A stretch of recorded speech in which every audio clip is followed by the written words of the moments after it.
Welcome, everybody. We're so glad to have you here today. It is great to be back with face-to-face meetings. What do you say? Is that great or what? Yeah.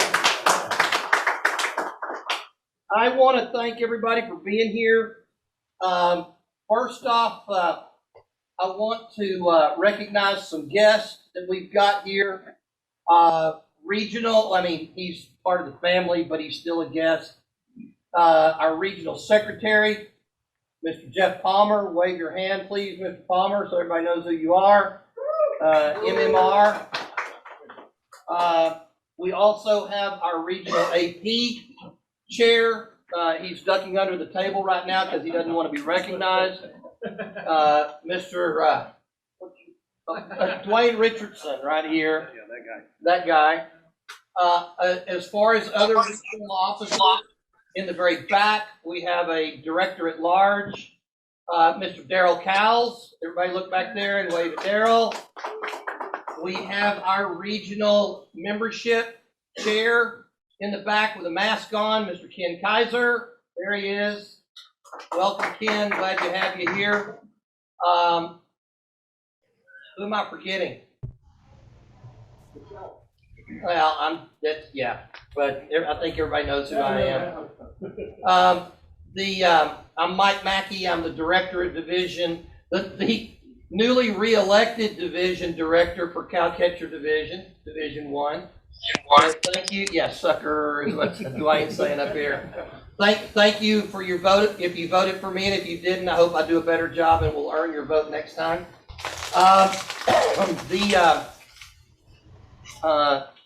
Petrarca, gosh, that was an ugly view, Petrarca. That was just as ugly a view as we can get. David, can you go to the, try to get to the screen share and not the individual shares there? No, there's a wide vision there. Not to share. It's a view that's got everybody's view on it. Gallery view. Gallery view. It's up in the top right-hand corner. Top right-hand corner. Yep. You want to kill that. X that. And then you can go to the gallery view. But I sure can make an entrance. No, I can't hear Bruce, and I don't want to hear Bruce. Bruce is muted because we're not letting anybody talk. There's Mr. Greco. You can say hi. There you go. That's what we want to see. Woohoo! All right. Now we've got a bunch of folks there. Greco, Bruce Petrarca. He's in. Bruce is the. What are you doing? What are you doing? I'm not doing anything. Somebody's trying to share a screen, and we don't want you to share your screen. Don't share screens. Mark Kirby. Mr. Kirby, please don't share your screen. Thank you. Stop your share. I'm trying.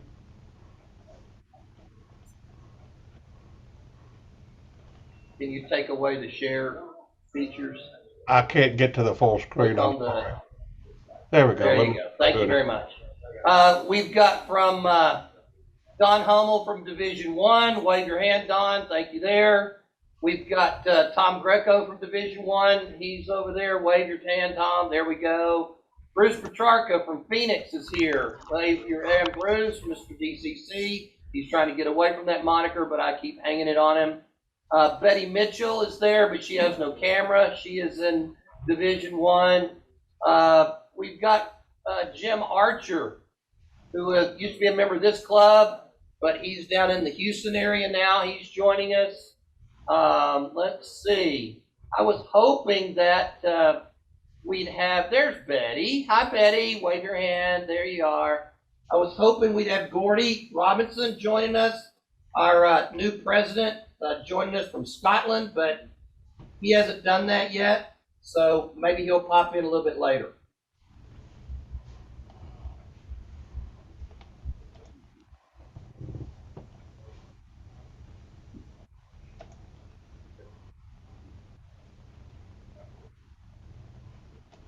I'll wait.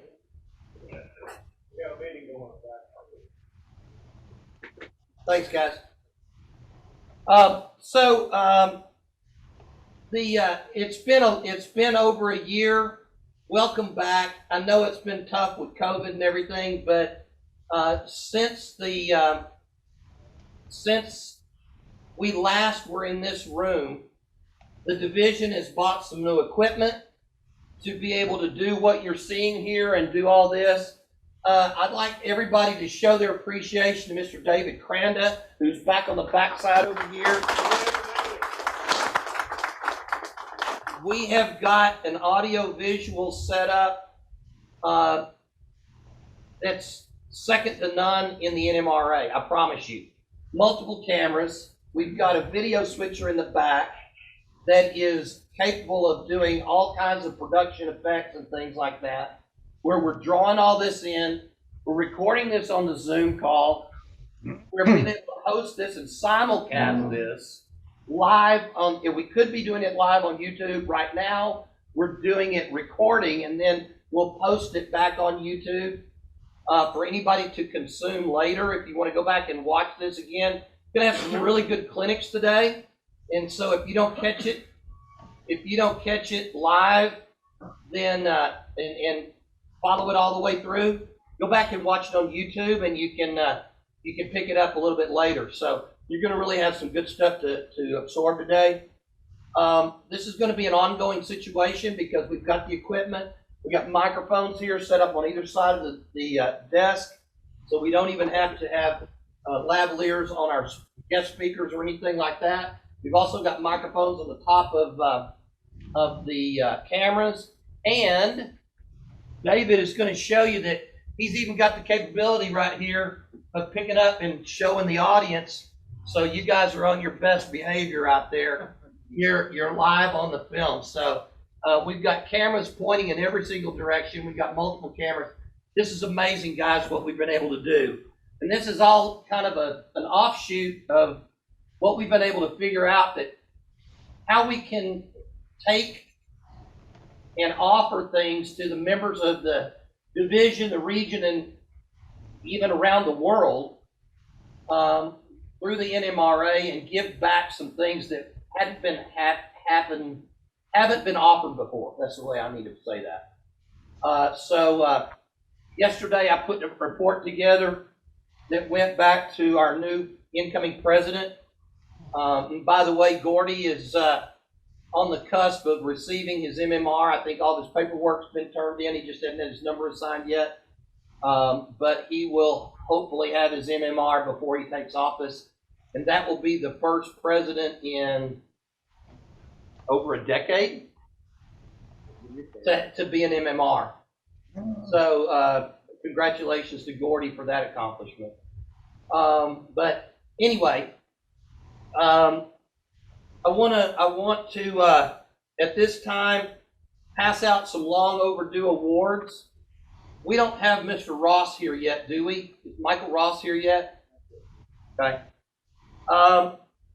At this point, we're gonna talk about the AP for just a second, and then we're gonna pass out some AP awards. So, Dwayne, if you would, I'm gonna turn it over to you.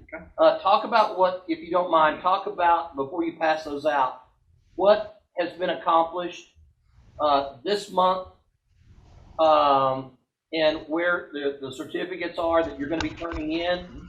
And I know there's some people in this room that have earned some things that the paperwork is going to be turned in here in the next couple of weeks. So I'll let Dwayne give you the rest of the story. So we've had a really good month. And when I mean really good month, I mean this might be a record since I took over the AP here in the LSR. We're sitting on almost a dozen submissions for this month. Over in Division 3, Speed, most of you guys know Speed, he's turned in his Golden Spike, and he's also working on a couple of other certificates to turn in. Joe Lysing submitted his electrical. Greg McComas is turned in Golden Spike. We did a virtual judging on his scenery and 2/3 of his electrical the other night. We also did Dean Ferris. We judged his scenery remotely the other night. He's also submitted paperwork for Chief Dispatcher and Golden Spike. Trying to think of who else we've got out here. But yeah, Division 1 is... David Crumpton. Yeah, Mr. Crumpton submitted his paperwork for scenery. In fact, we've got that. Right here. Jeff, would you take pictures? So, Dave, why don't you come on up? Sure. Got a camera? Also, a while back, he did paperwork for his golden spike. Hang on just a minute. Now, Mr. Palmer is going to be our historian today. With the Portland one out front. Got it. Cool. Thank you, sir. Thank you, Dwayne. By the way. And our editor for our newsletter, That's good. put down sick this morning, so that's the reason he's here. He's not here, and he would normally do that. Go ahead. One very long overdue, Mr. Bob Bray. Got his scenery last year in May, and this is the first time we've had a chance to present it. Congratulations. Yes? Yep. You guys kind of stand Come, together. y'all act like you know each other. I mean, there's no social distancing on the picture. Yeah. Yeah. Another long one overdue, earned last year in July. Dennis got his golden spike.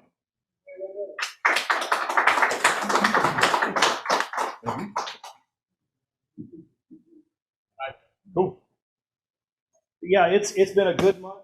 I still know some people around the room that need to submit some paperwork. Who are you pointing at, Oh, Dwayne? gee, a couple, three guys in the back with a feet propped up. Okay. There's a lot of cheap dispatcher mileage around here. A lot of you guys could probably, as much operating as the club has done, you guys have probably got it. I know there's a database that's been kept for a number of years over here with all your hours and What jobs about- and all of that. What about a guy by the name of Fravor back there? I think he's probably operated enough to earn this back. Yeah, we'll do something about that. It's not hard. There are some changes that are coming down the pipe. In talking with National for a number of years, there's been some suggestions made that we haven't had a chance to really do much about implementing. Staff that was on hand at the time. However, with our newly incoming selection of officers, sounding like we've got a new head of IT that's coming in. I've already bent his ear about this, so what we're going to try to do is make the paperwork a little bit easier. So the idea is hopefully you will be able to log on to the website at some point in the not too distant future. And when you log into NMRA National, if you go out to the AP Forms section and you want to fill out a form, you can click on it and hopefully you'll get a position where it will automatically populate your name, address, telephone number, membership expiration date, all that kind of good stuff for you. So all you'll have to do is check the box, print it off and check the boxes and fill out whatever else you still have to go along with it. So hopefully that'll be coming. There's no guarantee as to when, sooner hopefully rather than later, but at least the bug's in their ear and he thinks it's possible. So that'll be a little bit of a time savings when you come to start putting some of this stuff together. In closing, I will say the same thing I say every time. Really, if you haven't looked into the AP, give it a good look. I mean, the whole idea of this is you're going to do some work, you're going to get it evaluated by your fellow modelers. They're going to give you pointers on how to make it better, and at the end of the day, you will become a better modeler. It is guaranteed. I mean, talking to Mr. Ross back here, he's working through it right now, and he's really close to nailing his down, and he'll tell you the same thing. Jeff will tell you the same thing. Mike will tell you the same thing. I mean, we're all, Jim here is one of the handful of people, probably less than 24 in the entire NMRA, that has all of them. All 11 certificates. Jim will tell you flat too. When he started versus where he ended, he was a much better modeler when he ended than he was when he began. So, all of us will tell you the same thing. If you've got any questions, please feel free to reach out to me. My contact information is on the LSR website. Happy to talk anytime you want to. Thank you. Thanks, Dwayne. David, is it making you a better modeler? Absolutely. No doubt about it. No doubt about it. I was remiss a minute ago when we first got started. Mr. Rowe, would you stand up? You're one of our new members just getting started. Would you introduce yourself and tell everybody a little bit about yourself? My name's Don Rowe. I've been in Alvarado. Retired a while back. Spent 37 years in the California Sheriff's Department.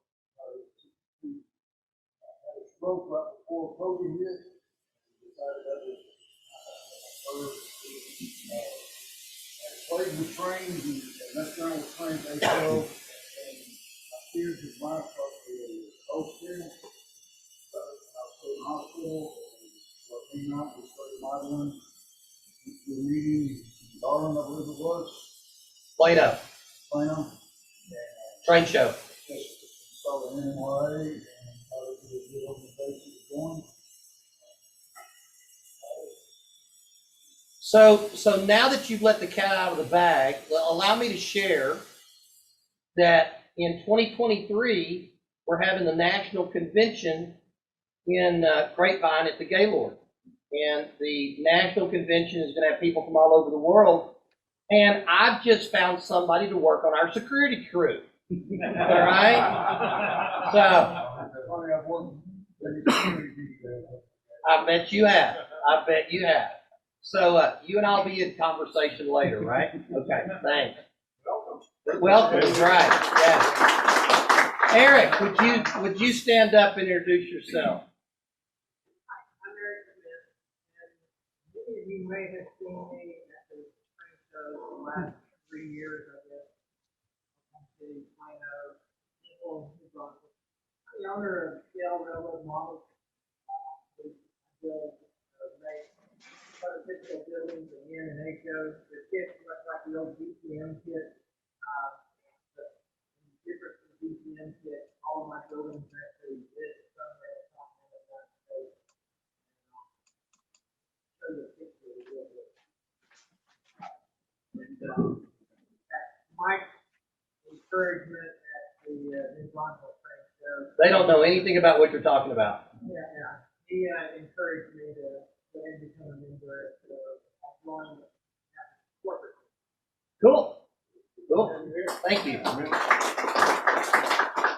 Help me know who you are, sir. Okay? And tell everybody about yourself, please, Mr. Tidwell. Tidwell is my name. This is the first time I've ever been. I've gotten the newsletter a couple of years, something like that. I'm retired. I started out, typical deal, how getting old, kids, all that, didn't know anything about 2002 or so. Got into probably the HO and didn't do anything. 3 or 4 years I did things, and I didn't do anything again until about 2018. Working on way out my house now. And Where you live? Argyle. Argyle. Okay. Yeah, I've got a team that I study, whatever you want to call it. Been told nobody's ever seen it before, but probably nobody has it. What it is today. It's set today, but it's an extensive collection of locomotives, heritage locomotives that were not really, but in my mind, were saved by the Santa Fe, BNSF, SP, and UP. So if you see a bunch of the F7s, ST9s, or whatever running around, and they got ditch lights, TTC, and all that, well, they were always preserved in the heritage fleets, and that's my thing. And you know what? Your railroad, your rules. Yeah, okay? that's it. Well, yeah, I understand. And so my railroad, whatever works for you works. Yeah. Okay, so that's good. Thanks for being here. Thanks for coming out. I really appreciate that. I forgot anybody? Everybody else? Yes, sir. Hello. Hi. I'm Chris Mahan. I've been attending meetings on Zoom Yes. Yeah. for, I don't know, months now. Right. I'm glad to finally see everybody in person. It's always great. better in person than you do on Zoom. I started model railroading when I was a teenager. Then Uncle Sam said, no, you need to go do other things, boy. And carried all my stuff around for about 15 years, and finally it sort of ended up with a nephew, and COVID hit, and I'm thinking, what can I do? Stay at home, and my wife says, well, you always talked about model railroading, and I went, yeah. And so I've been back in it now for about a year, and I'm very, very happy to be back and part of this organization and everything. Great. We're glad to have you. Thank you so much. Appreciate it. Back to the awards. long overdue, one that was virtually presented but not physically presented last December. We had a member of our division, also a member of this club, that was an extremely outstanding modeler. He loved to build structures, and he was a great friend to a lot of people in this room, who passed away from cancer last July. His name was Leo Paletti. He and his wife, Lori, have one of the most amazing layouts that's available to be seen in the world, literally in the world, and it's in North Fort Worth. During the 2016 convention, quick sidebar, Charlie Getz, who was the president at the time, took him out there for a private showing of the layout. Charlie traveled the world. I mean, he'd just come back from Germany, where he'd seen some of the European layouts over there, and some of the people that you see in Model Railroader and consistently contributing to magazines around the world. And he's seen the cream of the crop. And before we walked in, I said, Charlie, I said, on a scale of 1 to 10, this layout's a 12.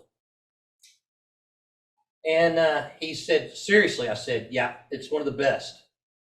And he walked in there and he walked around for about half hour, 45 minutes. He came back over and he goes, Mike, you're full of crap.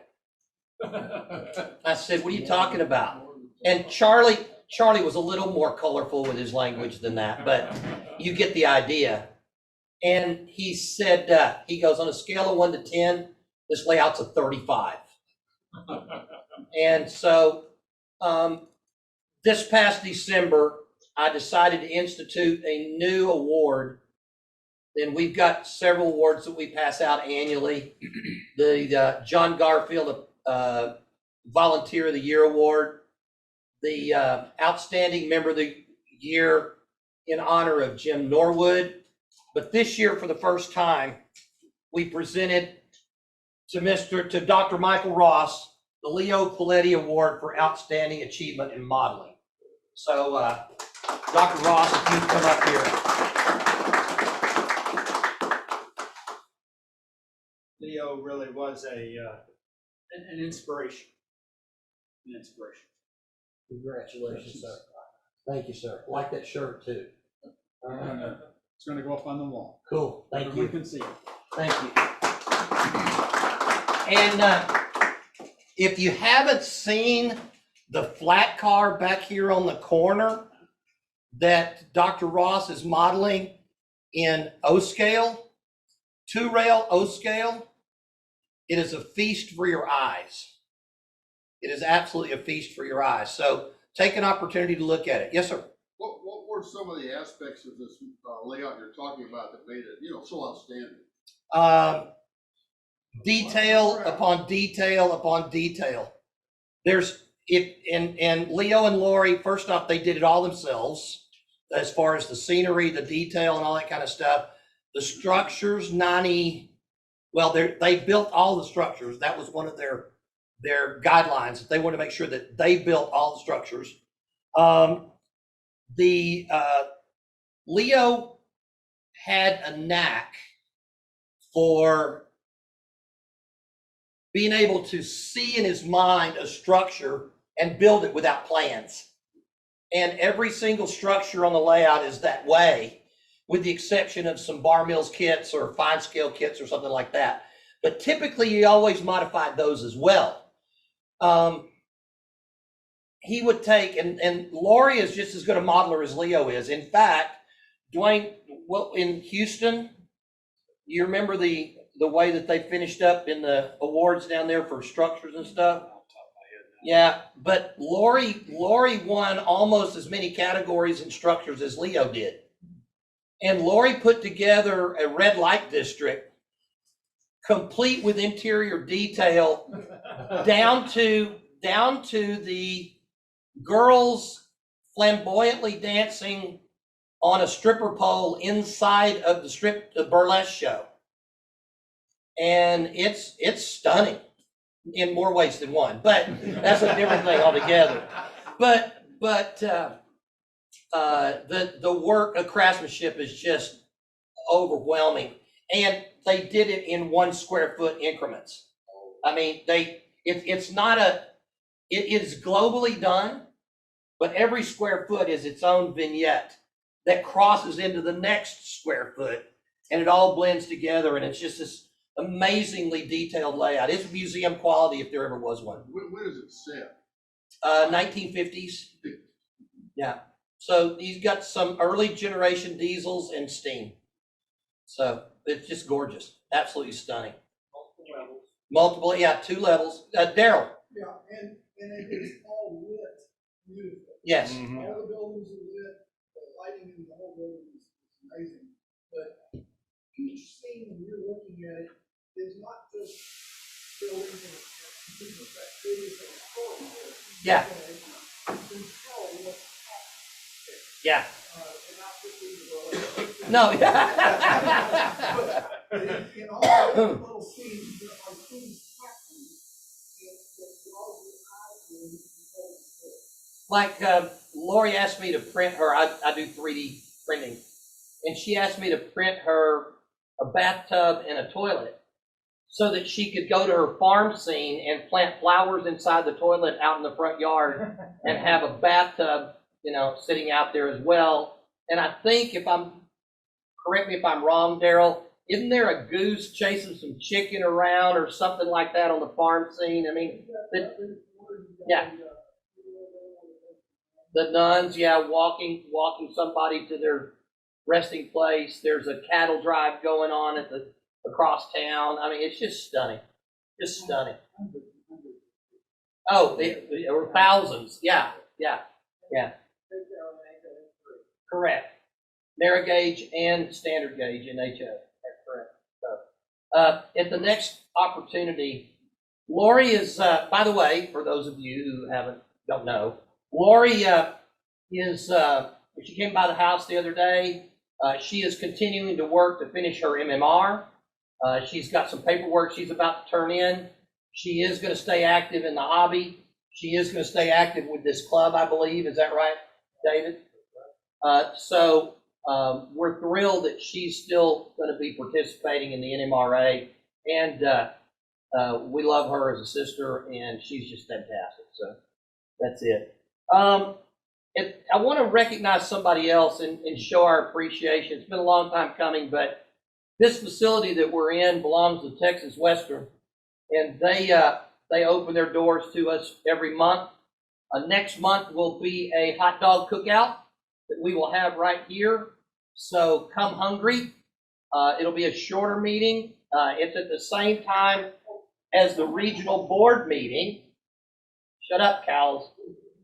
It'll be at the same time as the regional board meeting, and we will be showing the regional board meeting on the screen here, so you can see it, and we will be able to participate virtually there.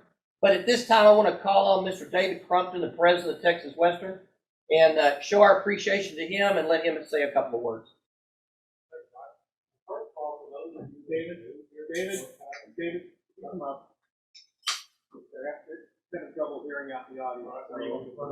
Yeah, I need to. Okay. Thank you. You're welcome, David. For those of you that are new here for the first time, welcome. This is the Texas Western Model Railroad Club, and we are graciously accepting new memberships. So, Trapper, raise your hand if you will. There's Trapper right there with the Texas Pacific hat on. Trapper is the Chief Administrative Officer in the club. He will be glad to answer any questions you've got, give you the paperwork, and tell you the process for getting started if you'd like to be a member of this club. Just a side note about our layout. You notice that we've taken the majority of the buildings off.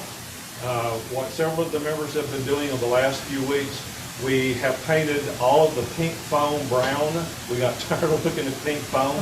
It's painted brown, and if you notice, also the tracks have finally gotten painted. The tracks and ties have gotten painted, and many of the ties have been weathered. So ballasting is getting started. And Mr. Cowles is going to start getting clouds done and finish some backgrounds. We're about this close away from setting buildings back on the layout and really blowing out the scenery. So we're very close. On the top level. On the top level, on the 53-inch one, the top level. We're very close to having this take a hyper leap, and hopefully the next time you come back in, you're going to see some big changes. We've been working for several weeks getting our wiring completing on the 53-inch level, the top level, as well as getting some control panels finished. So, you know, the electrical work is a lot of work, a lot of time, and you don't see much change in the layout when you're doing all the electrical. But that's been done. The 53-inch level is, except for a new yard for the Frisco, is pretty much 100% bulletproof. So we're glad you're here and sharing our facility with us. We're glad that the NMRA can hold their division meetings here. Gives you a chance to have not only a place to meet, but also a chance to see our layout and how we're coming along. On the second Saturday, which is this Saturday, every month, we have open run. So our members come in, and from 2 o'clock on, or whenever they want to show up after this meeting, it's open run. They can bring their locomotives, their trains, and run for the rest of the day. We don't have any work going on the layout itself. There's a couple of programming stations up here in the front on the podium that have the most current versions of JMRI, as well as the Digitrack Zephyr DCS52. It's got the little nice, pretty digital readout where you can program your locomotives if you want to do that. So we're glad to have you here. Please come and have open run with us on the second Saturday after this meeting if you like. Any questions? Okay. Once again, make sure I got this right. Yeah. You are accepting new members. Yes, we are accepting Okay, new members. double check. We are accepting new members. Okay, Glad to have you. cool. Even if you're a member of another club. Thank you, David. We appreciate the Texas Western for hosting us so much. Glad to do it. Let's see. 2020 convention, or pardon me, 2021 convention, Tulsa Union Regional Convention. If you're not signed up yet, go to 2021tulsaunion.com. It's a joint convention between the Lone Star region, Mid-Continent region. It's going to be a great opportunity, and it's going to be in October. So plan to be there.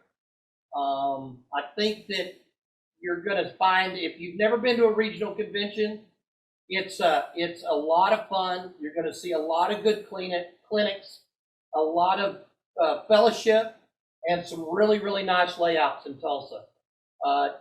Terry, is that a great place to go operate? Fantastic. So, Steele, you've gone up there and operated too before at the LDOT stuff up there. Yeah. So it's a lot of fun. Cole, you can put that on your calendar, especially as much as you enjoy operating. So make sure you do that. Let's see. Do we have any Q&A? Anybody got any questions? Projects you're working on, hit the stump. You need to ask any questions about anything. Suggestions? Yes, sir. Couple of divisions, maybe a while back. This is important. For those of you that are building a layout, a couple of division meetings ago, I don't know who it was, showed a little plastic tool that had a little pad on it with some real fine ripples on it for spread balance. So if you've ever spread ballast like me and have used 2 or 3 different sizes of artist brushes to brush all of that ballast in place and brush the little pieces of ballast off of each tie to make it look good, that right there. Fellas, this thing right here is not only a lifesaver, a time saver.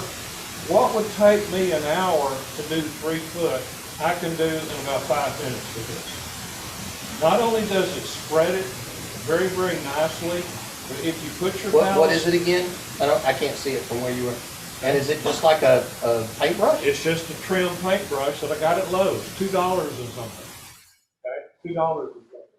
But these bristles are so fine that you can put a little bit of balance down the middle of the track, a little bit on the edges of the sides, outside of the rails. Take this brush and just lightly comb it, and it lays it down between the ties and makes your shoulders very, very pretty. If you have any loose ballast sitting up there, comb it again 2 or 3 times. Done. It's beautiful. There's very little afterwork after you get to it. So if you're in the process of building your own layout and you want to spread ballast, this is handy as a doorknob right here. Just a plug for whoever that was that brought this up at the division meeting a couple of months ago. Whoever it was, this was a fantastic tool. Well, thanks, David. That falls more under tips and tricks than it does Q&A, but that's fine. We'll use that as a segue. Dwayne, what do you got for tips and tricks? I've got one I'll pass along that'll go along with what he was just talking about. For those of you who have done it, you know that gluing down your ballast can be a bit tricky. It doesn't glue down quite the same way your normal scenery does. And a lot of folks will use the whole wet water and then a little bit of glue and white glue and water, right?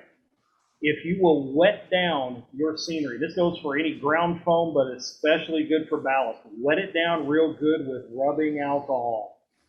And The higher the alcohol content, the better. And then come back in with your white glue and water, or preferably matte medium, and maybe thin that down a little bit. White glue has a bit of a tendency, if you end up with a spot where it cools just a little bit, you can end up with a shiny spot in the middle of your field that will reflect light, where matte medium doesn't. Matte medium's a lot more expensive, but it gets the job done and it doesn't end up having that same problem. But that alcohol content, like I said, the higher you can, the better, because if you ever remember, think back to, when you're in probably junior high, middle school, whatever you want to call it, you're in science class, and they took the 1 glass full of water and the 1 glass full of alcohol and poured them into the same glass, and it didn't overflow. The alcohol absorbs the water, and it will help. The alcohol also doesn't have the surface tension that water has, so it will flash and run down around all the ballast and around your ground foam and everything, and then when you lay that white glue and the water in it, it absorbs it and causes it to spread more evenly. So that's a good tip, but you will want to make sure that you've got some pretty good ventilation or a fan going, because it will reek in your train room for a bit. So just pass that one along. Yes, sir. That's one thing. I use a little pipette. Yep. And I do it at the bottom and the top, and then I leave it together. Yes, exactly. Exactly. And any other tips and tricks? Question on that? No? Don Hummel. Yeah, Dwayne, do you thin the matte medium or do you use a full strength? The question is, Dwayne, do you thin the matte medium or use it full strength? If I thin it, I don't thin it much. Okay. Typically, I'll use it almost full strength if I can. If I'm getting down to the tail end of it, and I've got ain't much left to do, and I'm getting down to the last of it, yeah, I might thin it a little bit, just try to make it last a little bit, because a bottle of that stuff's a little pricey. I mean, I buy a big bottle of it over at Hobby Lobby, and unfortunately, they've gotten rid of their 40% off coupon. So now you're back to paying full tilt for everything again. So if you can find a bulk deal on that, so much the better if you've got a lot of scenery to lay down. But typically, I try to lay it down relatively full strength. Thank you. You're welcome. You bet. So we've had a couple other folks join us since I've made some introductions. From the Great Northwest, Dr. Tom O'Hara is with us. Used to be a member of Division 5. And there's Dr. Tom. Hey, wave to us, Dr. Tom. There he is right there. And from Santa Rosa, California, we've got Rich Mossholder. You can wave. There's Rich right there. He's working on some project. I don't know what he's working on, but it'll probably be another one of his less than average buildings.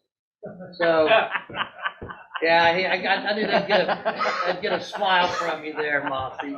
All right. Mossy's up. Mossy is going to go from 0 to MMR in a year, which is pretty outstanding. No pressure. No pressure, Mossy. So that's it. That's it, buddy. Okay. So we've got an outstanding part of presentations today. We've got 3 different presenters today. Dwayne's going to be giving us a clinic in just a few minutes on giving your railroad a purpose. Then we've got Cole Rash following Dwayne. He's going to be talking to us on and showing us literally how taxidermists, he's a taxidermist by trade, and he's going to show us how taxidermists do deep pours for water. And he's already got, I mean, through the magic of television, as they used to say on the cooking shows, he's got some stages already put together, but he's also going to be doing some stuff live. So it's going to be an outstanding, I've already seen some of the things that he's got done. Outstanding stuff, guys. Unbelievable. But right now, I want to turn the floor over to a friend of the division and a friend of the NMRA from Sacramento, California. Please welcome Luis Laur from Daylight Sales. Luis, go ahead and unmute yourself, and if you can go ahead and make him full screen. Hang on, you got to unmute yourself, Luis. Unmute yourself, Luis. There you go, buddy. All right, can you hear me? Hello. Can you hear me now? No, we can't hear you. He can.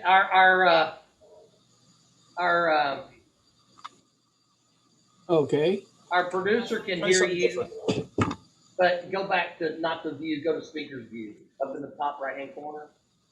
Yeah, there you go. Speaker's view. There we go. There's Luis, and we've got you on full screen now, Luis. But we're trying to figure out how we can. Here we go. That'll work. How's the sound? Can you hear me? Bit, Luis. No. Let's try this. Can you hear this? Hang on just a minute. Okay. Hey, Luis, just so you know, all other Zoomers can hear you. They just can't hear you at the club. Thanks, Jim. Yep. They said that everybody on the Zoom call can hear him, right? But nobody in here can hear him. Is there a speaker that we can turn up here, or on both of them?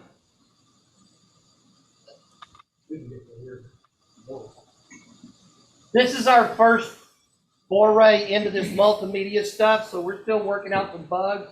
So bear with us just a minute, Luis, if you don't mind. Guinea pig. Hang on just a minute.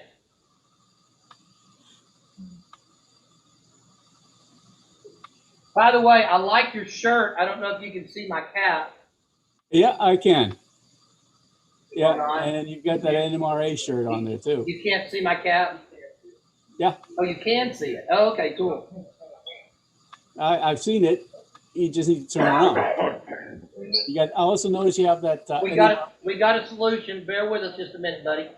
Okay. There you go. Yeah, there you go. Bring it up. You gotta get over it.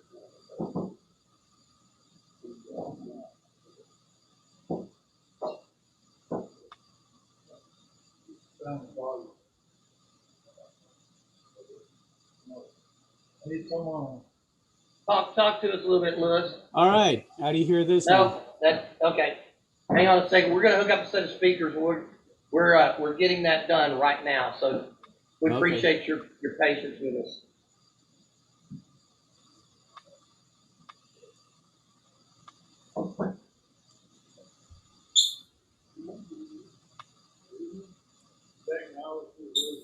Yeah. Technology rears its ugly head. Is right.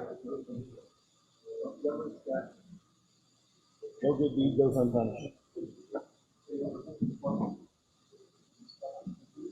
Yeah.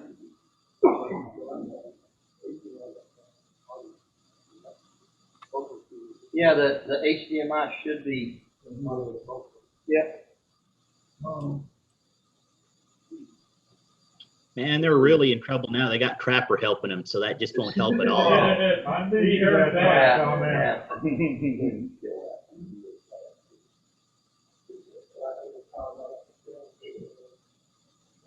Escape.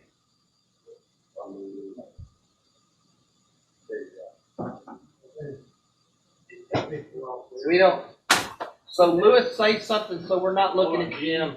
Okay. Thank you. All right. So, how do you hear this And now? we're almost ready.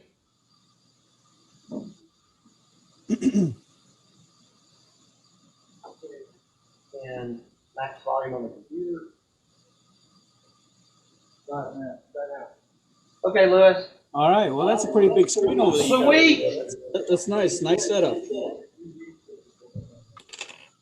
So How's the sound now? Can you hear? we can hear you great. Let's Okay. let me kind of set the stage for you here, Lewis. All right. Lewis is owner of Daylight Sales in Sacramento.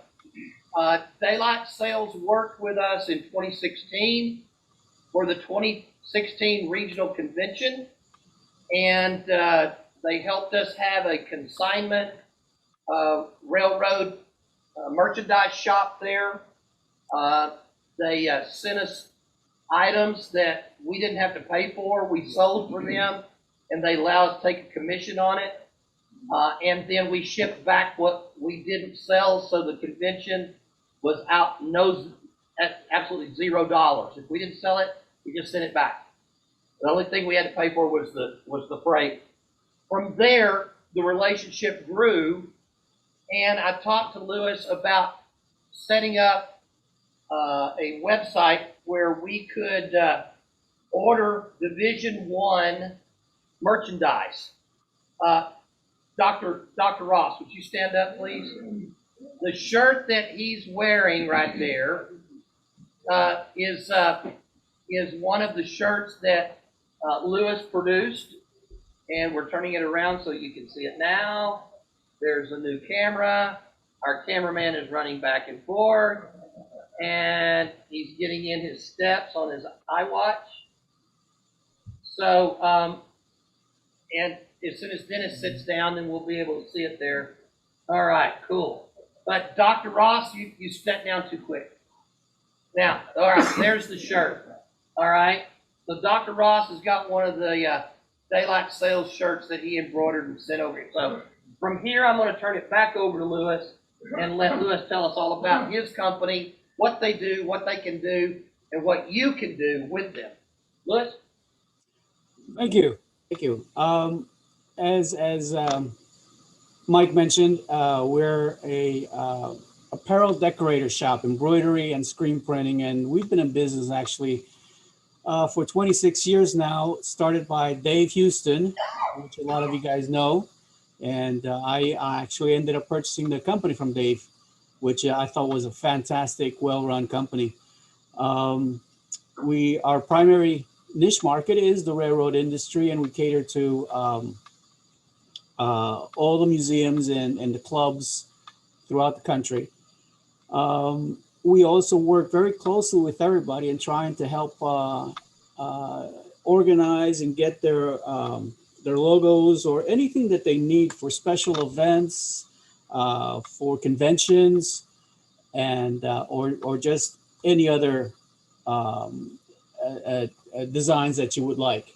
We also have a full line of, not a full line, but a full staff of designers here that can help work with you and create your logo or create your design or whatever you need. So we do work with you. If you don't want to host any of the sales, we could also do it online, as Mike was mentioning. And in a moment here, I'll share my screen and I'll show you some of the stuff that we have done and how we work this. But a little bit more about the products. We don't just do the embroidery or the screen printing, but we also have different gifts that you can keep in mind as far as I've seen some mugs. We've got the mugs. We can put your logos on there. And other gift ideas are like mouse pads or towels and that kind of stuff. So let me just, if you will, share my screen here and take you to the website so that let me show you some of the stuff that we've done and how we actually work this. So hopefully you can see my screen. Yes, sir.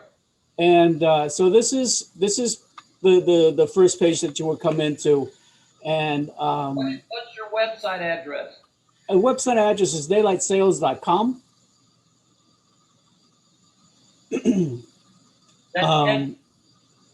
And just a couple of features. You have a couple of search products. And by the way, this is an upgraded website or a new website that we're transferring everything into. So any suggestions that you guys might have, anything, we'd love to hear from that so that we can improve it and make it easier to navigate and make it more user-friendly. But we've got some different ways of searching and going through here. We've got the search area over here, and we have another search area up here that stays with all the pages. You can come down here and search by categories or by railroad. We've got just about all the railroads, and we are licensed by the railroads to do their logo. So everything that you see on here, like for UP, LR, CSX, and Amtrak, it's all licensed. Now, going to the clubs and the stuff that we've done, we do have an agreement with the NMRA in which all NMRA members get at least a 10% discount, and those codes are on the NMRA website. So if you go in there, you can get the codes, come in here, and if you do any purchases, put that code in there and it automatically gives you the discount. What Louis, Mike was mentioning. Louis, how many different railroads do you have? I think we have right now 125 designs, different railroads. And we will add them per request. It doesn't take a whole lot for you guys to send us a logo that you would like. One of the ones that we were talking about earlier was the original NMRA logo. And we have a copy of that. And if anybody wanted some, they can just send us a request, and we can do, see about putting it together. But I'll get to that in a few minutes. What I wanted to show you is this area over here where all the clubs that right now that we are hosting, and the ones that we have agreements on where NMRA members can come in, Cowcatcher Division. Here's the stuff that we have put together for them.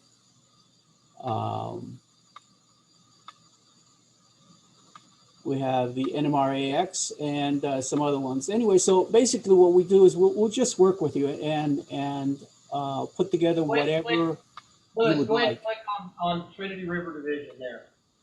I'm sorry, Mike, I didn't hear that. Click on the one you're on. This one, Trinity Division. Click it, yeah. Okay. So this is the division that's from the Dallas area, and we've got members on our Zoom call from their division. So I want you to be able to show what's available for them as well. Okay. Yeah, this is one that we recently just put in, and it's active now. It's ready to go. These are the products that and the way this actually works is that the clubs will tell us what they want to show, what they want to have, and in this case, the color of the shirts and that kind of stuff. And so then we will put that together and put it on the website, and the members can order directly from them.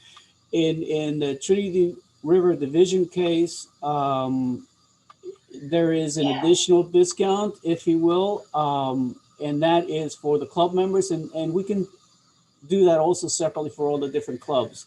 If you want special pricing for your club members that's not available to the public, we can set that up also. Cool. Can you show us what you've got for the Lone Star region as well? Yeah, Lone Star region. Oh no, that one's not up yet. It's not up yet. Okay. No, that one is still being. We're still in the process of getting see what kind of T-shirts and what kind of apparel they want to offer, Gotcha.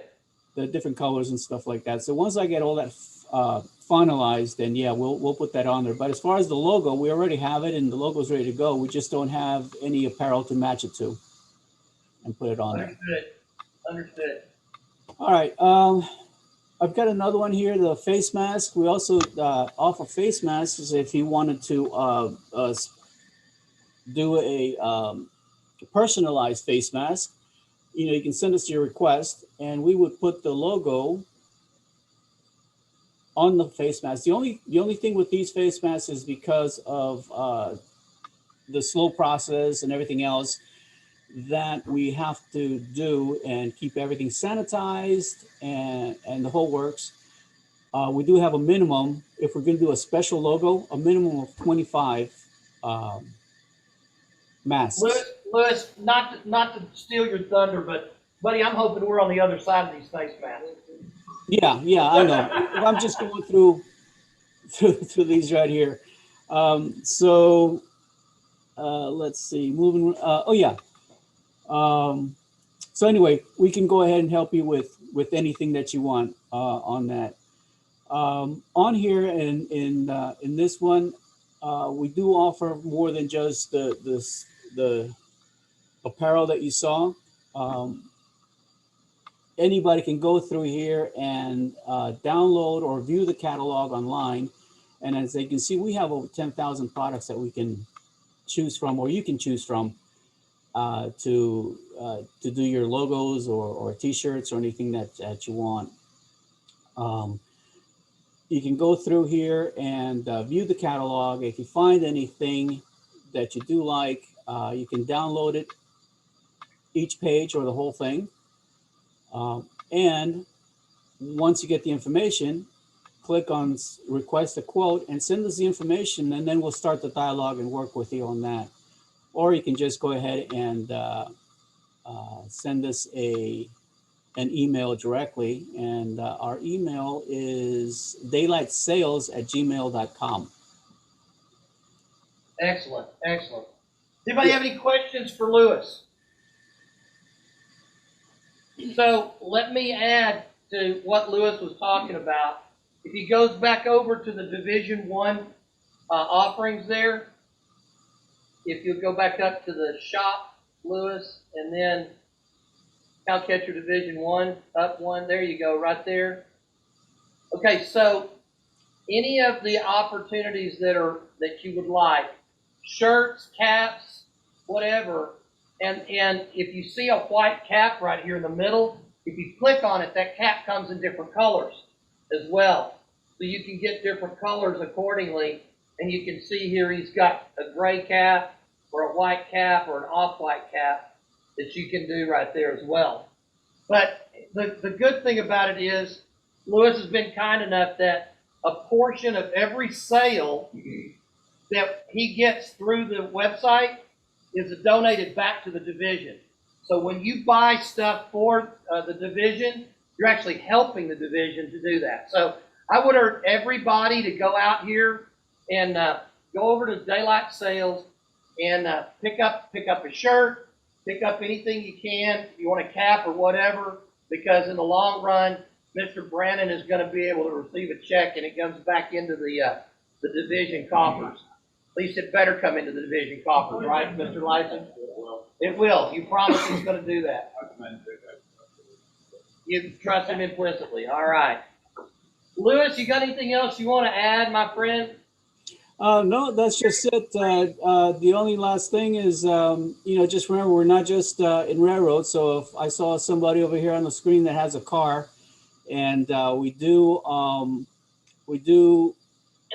the same thing for other agencies, other departments, other clubs, and in fact, one of the ones that we're really proud of and that we do a lot is the Thunderbird Club. I've got just let me. We've got some members. Kaiser Garfield's a member of the Thunderbird Club. Yeah, here it is. Yeah. This is one of the T-shirts that we do for the Classic Thunderbird International. And so I just wanted to bring this up. Thanks. So we're not just railroads, but anything, cars, trains, and automobiles. There you go. All Planes, right. trains, and Well, thanks, automobiles. Mike. I appreciate everything. Go ahead and unshare your screen. Everybody show some appreciation for Luis. Thank you for joining us, Luis. We appreciate it. Thank you. Let's see, how do I do this? Down at the bottom, you're going to click Oh, on here the, it is. There you go. Unshare screen or share. Stop and share. Stop, There we go. stop share. There you go, right there. So we look forward to having you back again. And Luis is working with us with the 23 convention. He's also helping us with the logo for those shirts. If you're on the leadership team on that, then you're going to be able to get a shirt from Luis for that accordingly. Speaking of, I know many of you have offered up your services as a volunteer for the 23 convention. If you would, please reach out to Dennis Wright. Dennis, would you stand up? Dennis and Gerald Mabry from the Magnolia Division of the Southeast region are our volunteer coordinators. And even though you may have talked to me specifically, if you would, please reach out to Dennis and or Gerald Mabry, and I will give you his email address. It's Eli's dad. That's the name. That's his email address. Don't shoot the messenger. Let's see. Eli's dad, 1970 at yahoo.com. And Dennis, what's your email address? D.L. Wright. D.L. Wright, W-R-I-G-H-T. 5711 5711 at att.net. at att.net. Okay? Go ahead and resubmit your volunteerism to either one or both of these guys. And they're putting together the list. We're getting started on that. I also was able to recruit Mr. Packer and David Hager and Boyd Patterson, Honorable Boyd Patterson, the new director of Division 3, to be our layout committee. And what they're going to do is we're going to sit down and put together criteria for what is an acceptable layout for the 2023 National Layout Tour. We're going to have 3 different categories of layouts. We're going to have a layout that's 85 to 100% complete category. We're going to have a layout category that's like 50% to 85% done. And we're going to have layouts that are 0 to 50% done. And the reason why is if you come to a convention, you may want to go see layouts that are more akin to where you are when you're building your layout, to see what their tips and techniques are and what their ideas are, so that you can go in and personalize your layout tour to your needs at the convention. So these guys are going to help set that up. They're going to go around. They're going to look at the layouts that want to be on the layout tour, and then come back with a list of suggestions as to where you need to be by 4 months ahead of the layout tour and the convention. These things need to be accomplished to be in this category. And then these things need to be accomplished to be in this category, et cetera, et cetera. And so that being said, if you don't make the criteria, it's not on us, it's on the person whose layout that didn't get it finished and didn't get there. And so I don't want a bunch of disappointed people, but there are standards that we've got for a national tour, and we want to put our best foot forward, don't we? I think we do. So that's where we are on that. Let's see. Everybody, pull out your tickets, your little red tickets. Little red tickets.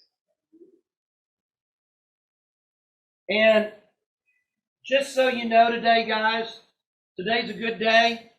We will have no losers today because two reasons. Number one, welcome back. Number two, I don't have any milk duds. So everybody gets to be a winner today. This Discount Model Trains, yes sir, please. Discount Model Trains has graciously said, take the, thank you sir.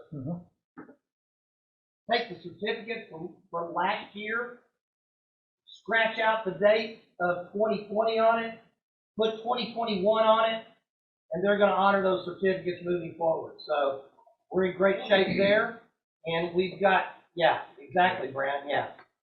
So we appreciate Discount Model Trains and everything that they do. Mr. Packer, would you kindly reach in and pull out a number? Don't look at the numbers. Don't stop looking at the numbers yet. All right? Okay, last three numbers. 847. Steele, come on up.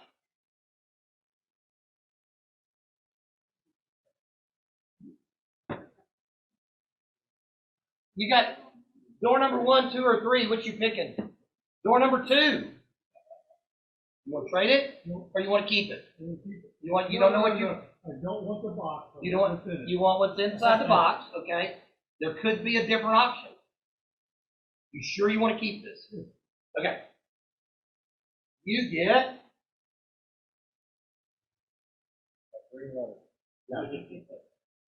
$20 worth of gift certificates for Discount Model Trains.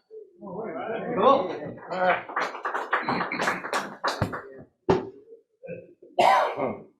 Oh, Steele. You get to pick the next number.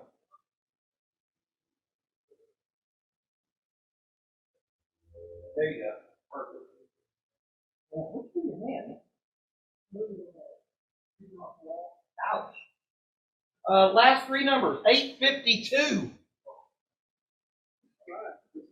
There we go. All right, cool. All right. Number 1, number 3. Which do you choose? 3. We'll keep it? You're sure? All right. All right. You get, oh, that's falling apart. $20 worth of gift certificates, Discount Model Trains. Oh, what? Don't go anywhere. You gotta choose the next thing.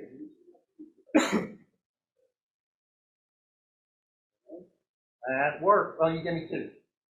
Choose one or the other. That one. All right. 845. Who's 845? That would be Mr. Palmer. I take the other. You'll take one? No, the other. You always want the other. Oh, you want the other? Okay. All right. Congratulations. Oh, I already got one. I bought one. Oh, you did, didn't you? Yes, I'll take number 1. You'll take number 1 then. Okay. Well, I tried. Hey, I know you did. You're trying. $20 worth of gift certificates. Got one train. All right. And choose.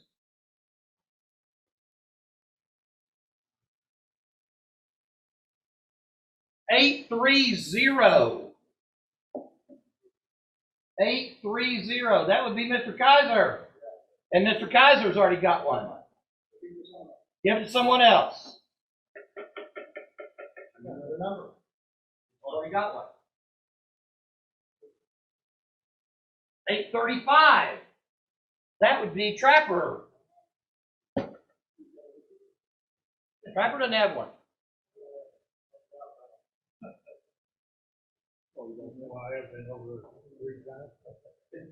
This is signed and numbered print. John Winfield signed and numbered print. We have these. There was a limited edition one that we were selling for $35. Those went like hotcakes. There were 10 of them. Okay, we do have another stock of them that is not such a limited edition that are selling for $25. Okay, portion of the proceeds goes to the division. We had they're costing us 15. We're selling them for 25, and we have the opportunity to give a few away. Congratulations, young man. All right. If you would like to buy one of the signed and numbered prints that we do have for $25, please come see me. We're going to take a short intermission, about 5 minutes. Let Dwayne get set up, get himself ready, and the restrooms are right on the other side of this wall. Come back in about 5 minutes, and we'll resume our meeting. We'll go from there. Come see me if you want one of the signed and numbered prints. Okay? Thanks, guys.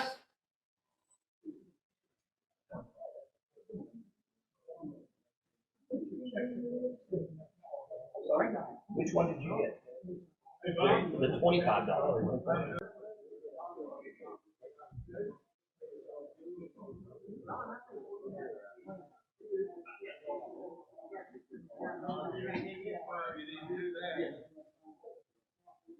Everybody come find your spots, please. We're going to get things rolling again.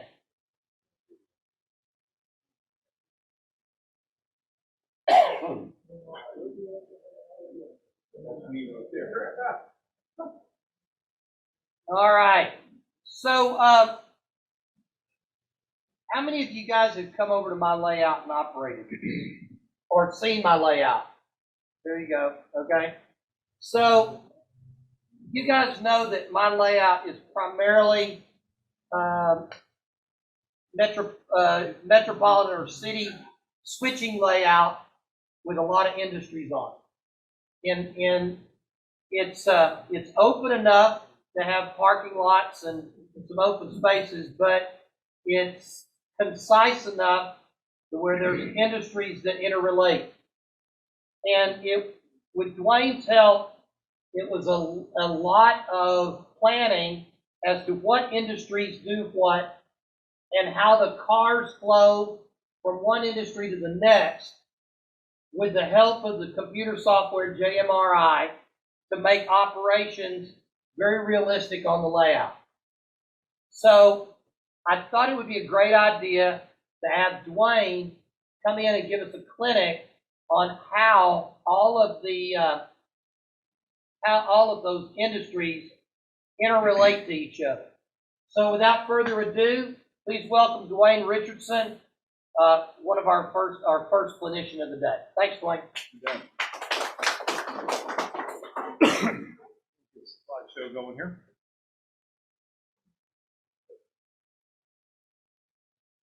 I call this one Giving Your Railroad a Purpose. It's just as Mike said, if you stop and think about it and you're setting your railroad up for operations, there's a lot to be thought about. I mean, it's nothing that you absolutely have to do, but it's kind of a fun little exercise. And you'll be surprised how far down the rabbit hole you can actually go. I mean, if you've got a mine on your railroad, what's it mining? Where does that material go? What's its purpose? What's it going to be used for, made into, whatever? Do you have processing plants for that material? You know, that kind of thing.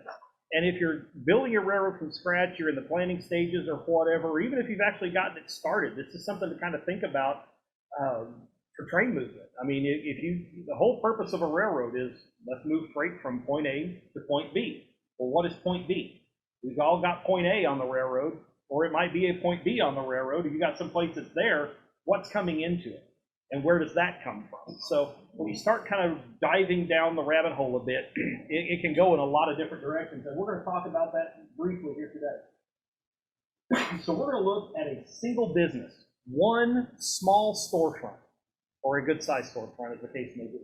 But look at the impact this is going to have on your railroad. So we're going to start off with a furniture store. Simple furniture store, couches, chairs, beds, tables, that kind of thing, right? You wouldn't think that'd have a whole lot to do with it. Furniture coming in, empty's going out, right? Oh, wait till you see all of this. Okay, so just a simple acclimation furniture has a lot of far-reaching needs. So we're going to start with the very beginning. Coal is mined. It's loaded onto a train and hauled to a power plant. Now, granted, modern times your power plants could be, water-driven, wind-driven, atomic, or whatever, but we're in a business of moving trains on our railroad, so for us, we're coal. So you're going to haul this is going to create electricity, and this is going to go out to all the other various businesses that are going to be impacted by the rest of this process. The next thing you're going to need is lumber. This isn't as simple as just going down to Home Depot and then buying some materials or whatever. You're going to start with a lumberjack. He's going to go out into the field and he's going to fell a tree. Now, as the logs are going to get loaded on a train, they're going to get hauled down to a sawmill.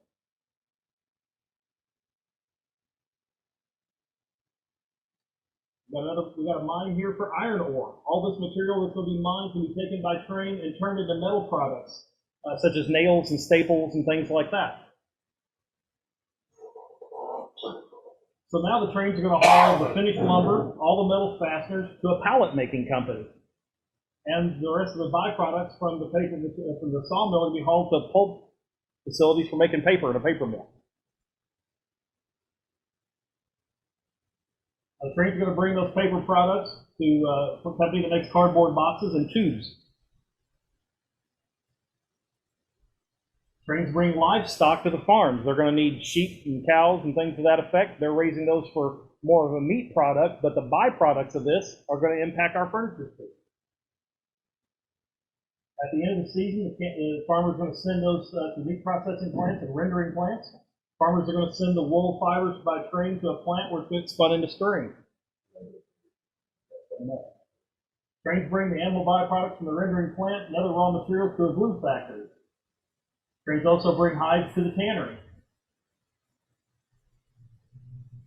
Trains bring other raw materials to a chemical plant to make dye.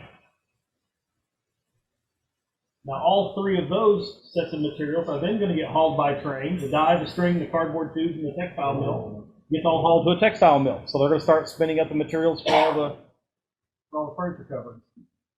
Now, all of these are going to now combine together. Trains are going to bring the glue, the nails, staples, the lumber, the textiles, the leather, the cardboard boxes, and tubes and pallets to the furniture making plant.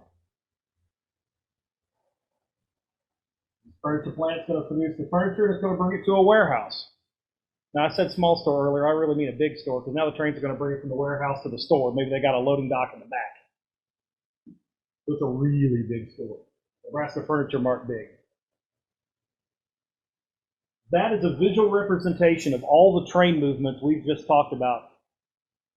Everything coming in and out of a main yard, every last movement that you can think of.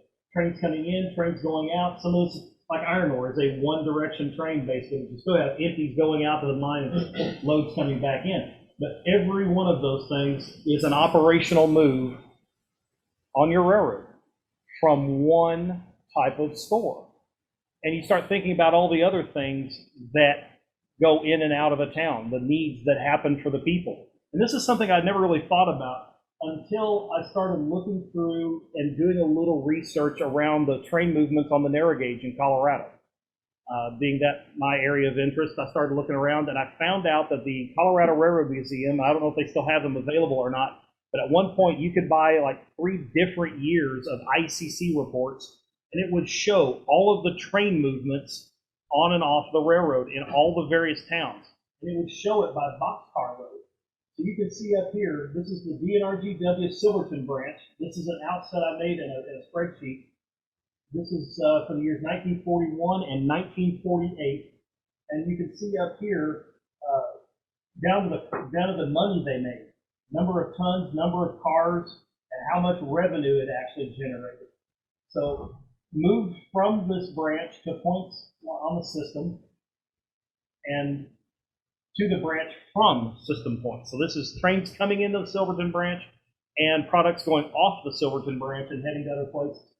Flour and wheat, flour edible, hay, horses, mules, ponies and asses, cattle and calves, sheep and goats, in double deck and single deck cars. They've actually even got them separated out. Coal, iron, iron ore, iron concentrates, flux and stone and raw dolomite, posts, poles and pilings, lumber, shingles and lath, gasoline, lubricating oils and greases, chemicals, manufactured iron and steel pipes and fittings, machinery parts, ammunition and explosives, 19 cars of ammunition and explosives. And I still haven't found out where on the Silverton branch they were making ammunition and explosives. I imagine that was incoming for the mining operations.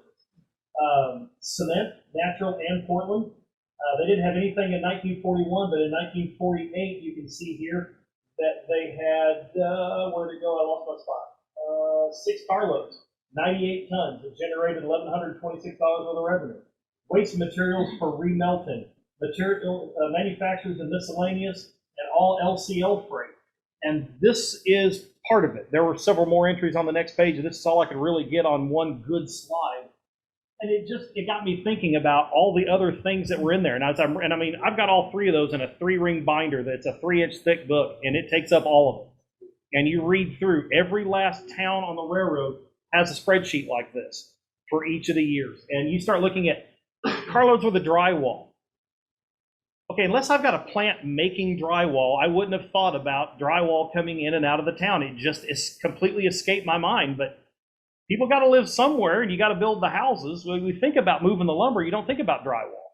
You know, it's all these things. If it's in a boxcar, typically, you know, we don't know what's in it, looking at it as it rolls by, and really it makes absolutely no difference. But when you're thinking about what you want to build on your railroad and you need something in town queue, it ought to come from somewhere on the railroad or out of staging to get the town queue and come off the railroad, something like that. So it really can, looking into a little bit of history and doing just a little bit of research can really run you down the rabbit hole. I mean, I spent just a couple of days when I started thinking about, you know, drywall kind of kicked it off, and I thought, okay, well, maybe building a house isn't, you know, deep enough or whatever. And then I thought about one of my other hobbies is I make furniture.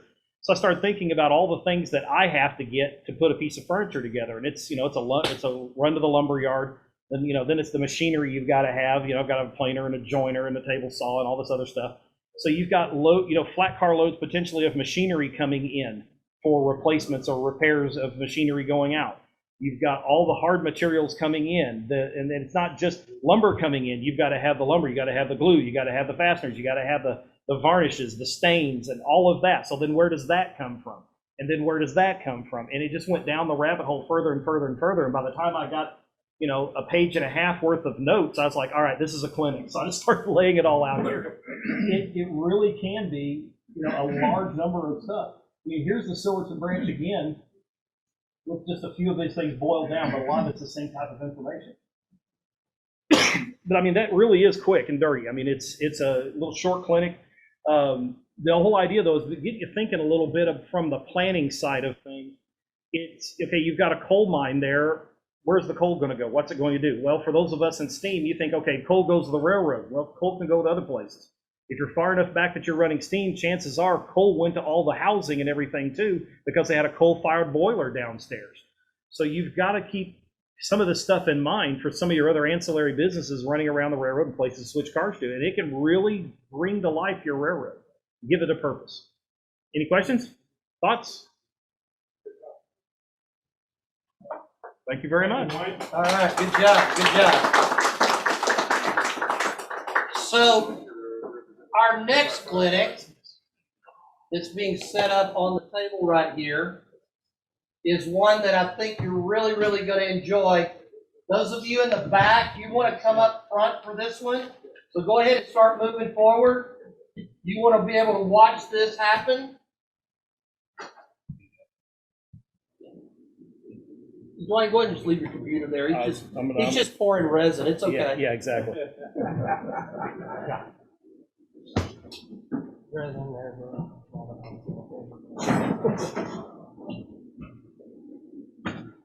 So if you're going to be using the airbrush, we want to get those prints out. I'm not actually spraying paint. Oh, you're not? Okay. All right. So for those of you who don't know this young man, Rash joined our division a year and a half ago. Just before COVID. Yeah, about a year and a half ago. So, yeah. And he's a taxidermist by trade. Where all of you studied? I went to Tarleton for wildlife biology. I didn't graduate, but I went there.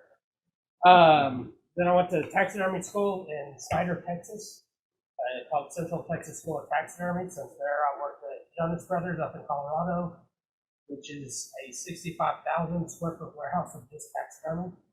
One of the largest commercial shops in the world. From there, I worked in Houston, Texas, Midland, Texas, Justin, Joshua, and my shop is currently in Cleveland. Flyers while I'm setting up. Does Marvin Fairman, you ever work with Paul? Elephant. Is that big enough? An elephant. Yeah. Life size People elephant. ask me what's the strangest thing you've ever done. To me, none of it's strange at this point. I've done elephants, giraffes, down to squirrels, two-toed sloths, you name it.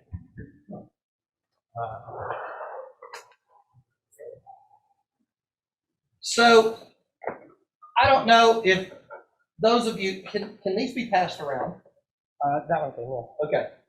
So, just follow. Hand this to you or Mr. Lyson, either one. Thanks, Jay. In fact, just take it that way and start passing it this way and let you take a look at it. You're going to look at this and you're going to see immediately that Cole has done what he calls a deep pour. And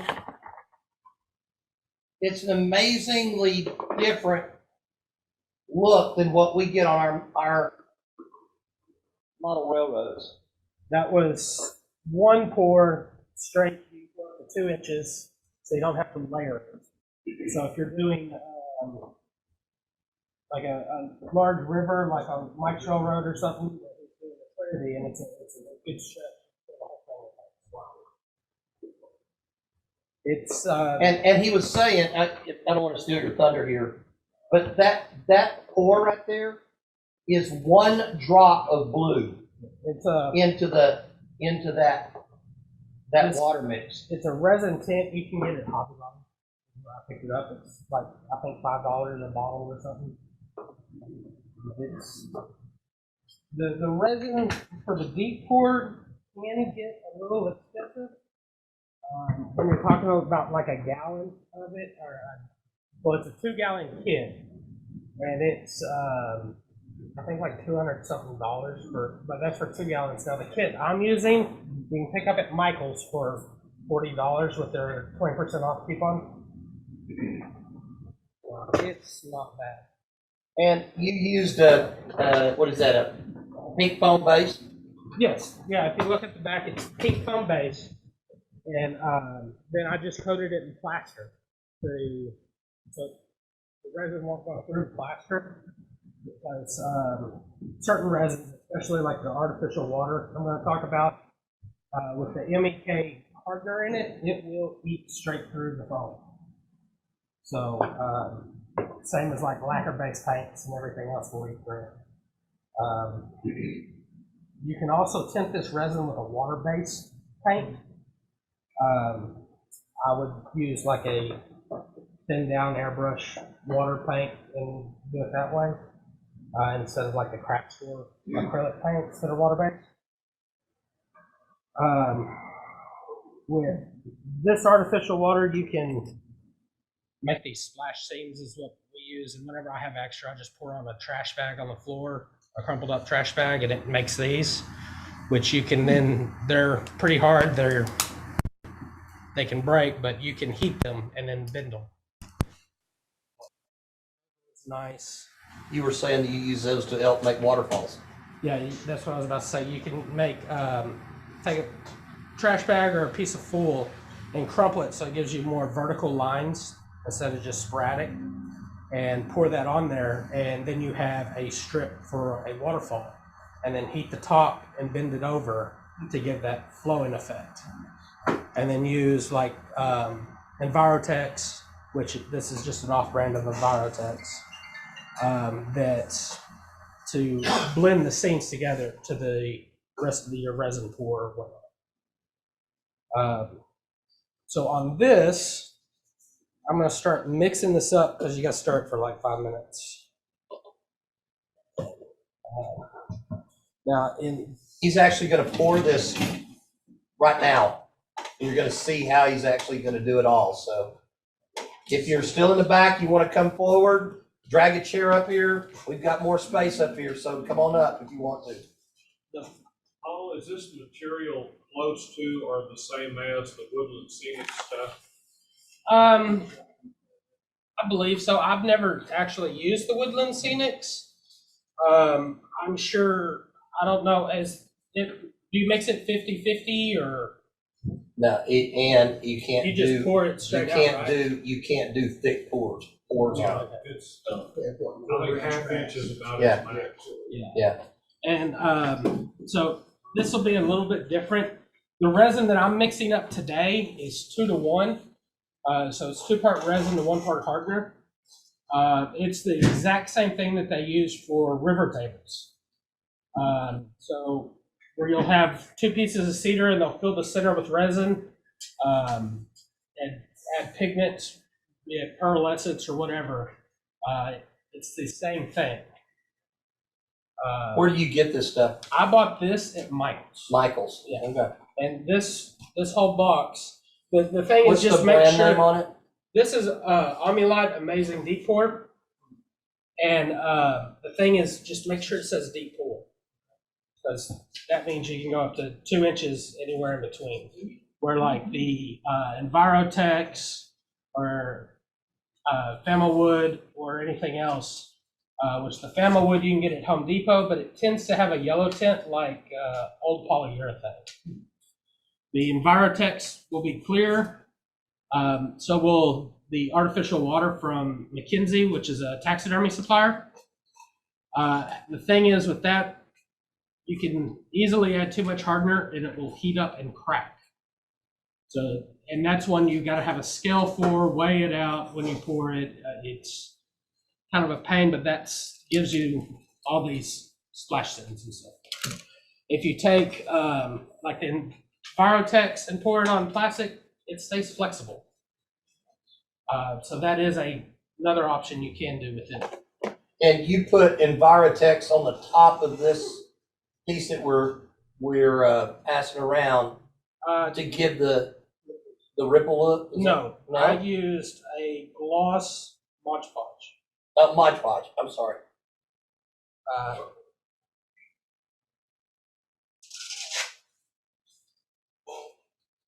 So these, all the others except for the artificial water, they're just volume.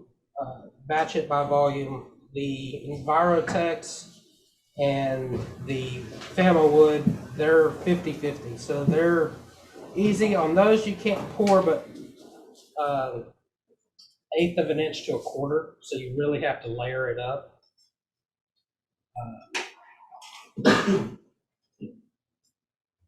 And that's why this stuff, it's worth the money if you've got a decent amount of water. If you're doing a large area, I would still leave like a harbor or something.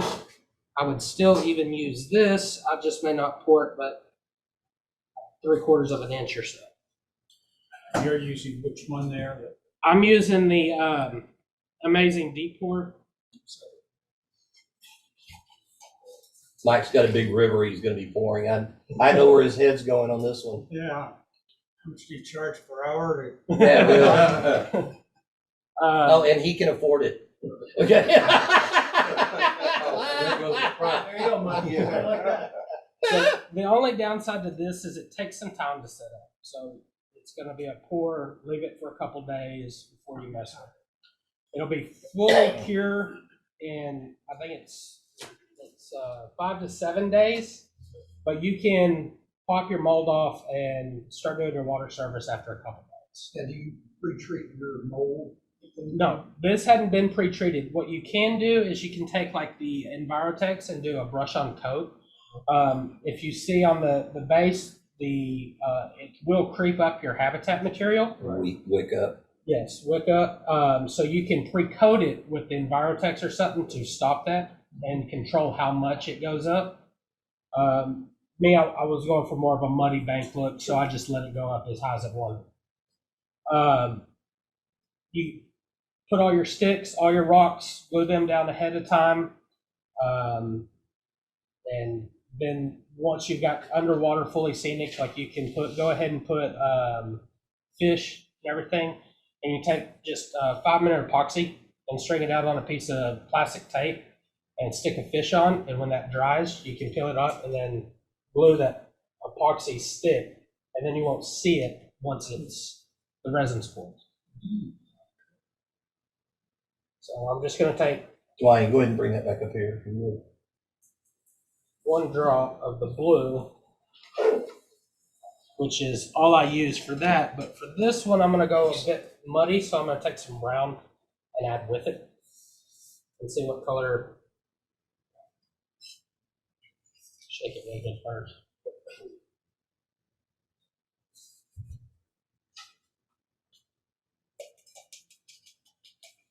We have a chat question. What brand is that amazing heat for? Is there a brand name on that? It's Alumilite, Alumilite. Alumilite. Alumilite. I'm dyslexic.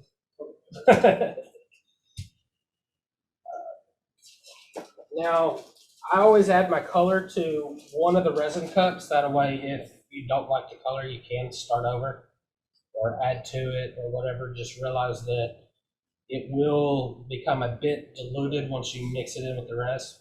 But instead of wasting a whole batch, you're only wasting a third of the batch. So while that's pretty blue, I'm going to add some more brown.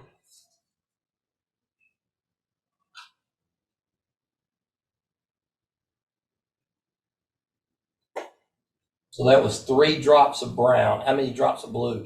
1. 1 drop of blue. And you can see It's very blue. Yeah. Of course, it's going to thin out when it gets the rest of Yeah.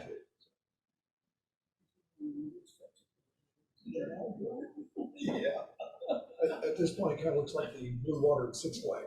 Yeah. Thank you, Steele. They're talking about you. Yeah, if you do it on a windy day, you wear it home. Oh, is that right? Well, it's still, the brown doesn't seem to be as strong as the blue as far as pigments go. So I'm gonna add 10 drops now. Yeah. But it's best to go slow and then try and get a color change.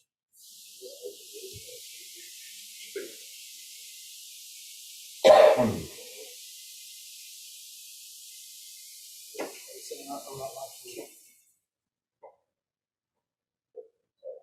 just gonna go ahead and grab another cup and pour more and not put the blue in.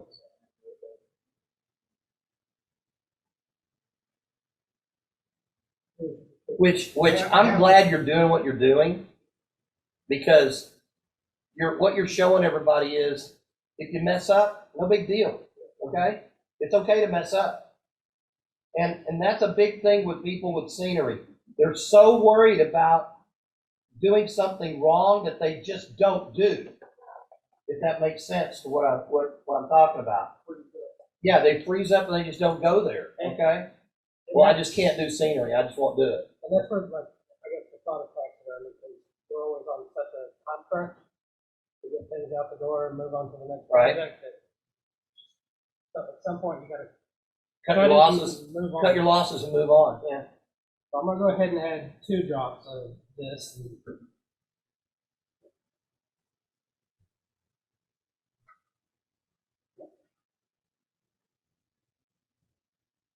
Good idea.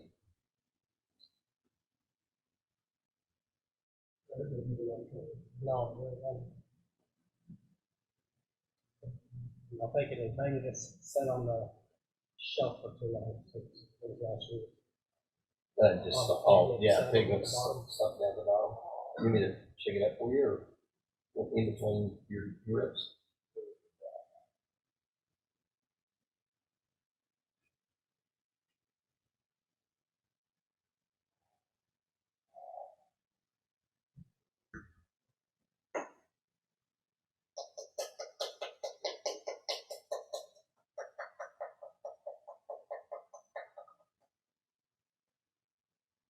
No, I like the blue. What happens if you make mistakes? You pour on the layout, but what would happen if you use that blue?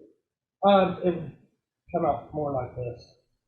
So Now you can dilute that down with more resin, right? yes, you can add more resin to it, but once you add these other two cups, Yeah. it's going to be diluted. So you want the glue pretty strong, and it's going to look stronger in this cup than when it has scenery and contrast of the background. So if you'd gone with the blue there, it would look like this.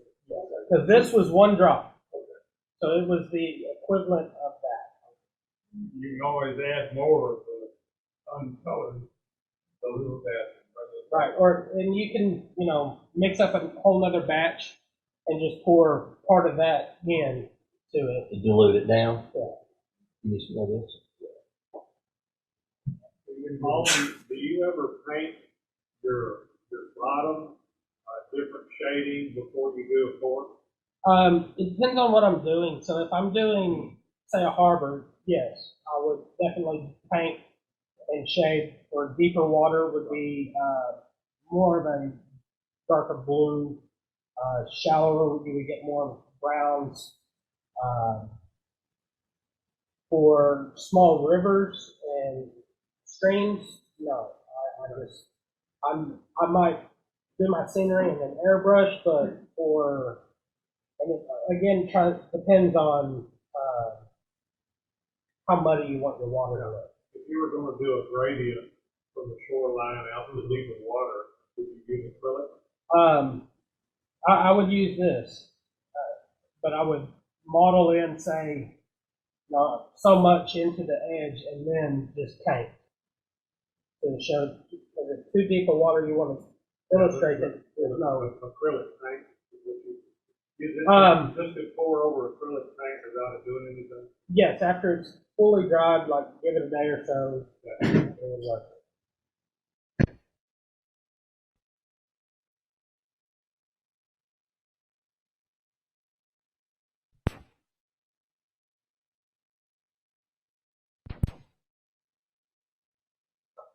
So now I'm going to take my clear cup and pour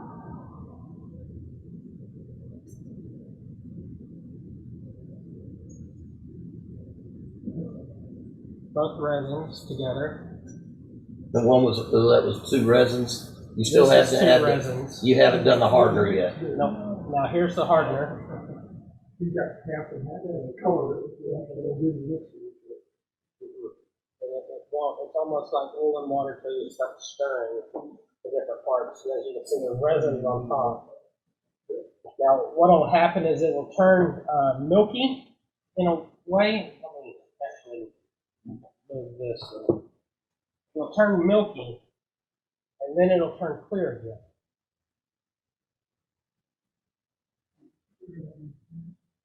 Yes. I always mix for like 5 minutes, and you just want to try and stir somewhat slowly, not to introduce a lot of air bubbles. The more air bubbles, the harder they are to get out. Another thing is scenery itself, so like the rocks, the sticks, they all trap air in the pores. And as this stuff poured over them, they will let loose. That's where a good coat can be helpful with putting on like the Envirotex, which it is one of those that needs to be poured thin or whatever, but it works great for a coat. This stuff can also be sanded afterwards, so you can sand the front of it to smooth out on your fascia, or take away any edges. And you can go down to fine grit sandpaper and put the Envirotex over it, and it comes back to it. Restores the edge to it. You can just take this, once you get through mixing it, you can take that and pre-brush everything with that, and do kind of the same thing. You could, you just want to let it set up completely before and harden before you. Right. So that's where you are. The Envirotex has a lot less cure time than this. It will be ready the next morning. So, and then you can go back and fill this on top. And as you can see, that cleared up quite a bit. So it's still a brown murkiness to it, but it's a lot clearer than it was. So now that you've done that, you still got another 3.5 minutes worth of mixing there. Because I put your timer on there for you. Exactly, yeah. So when you put your form together, talk about how you made your form around the edge of your edge.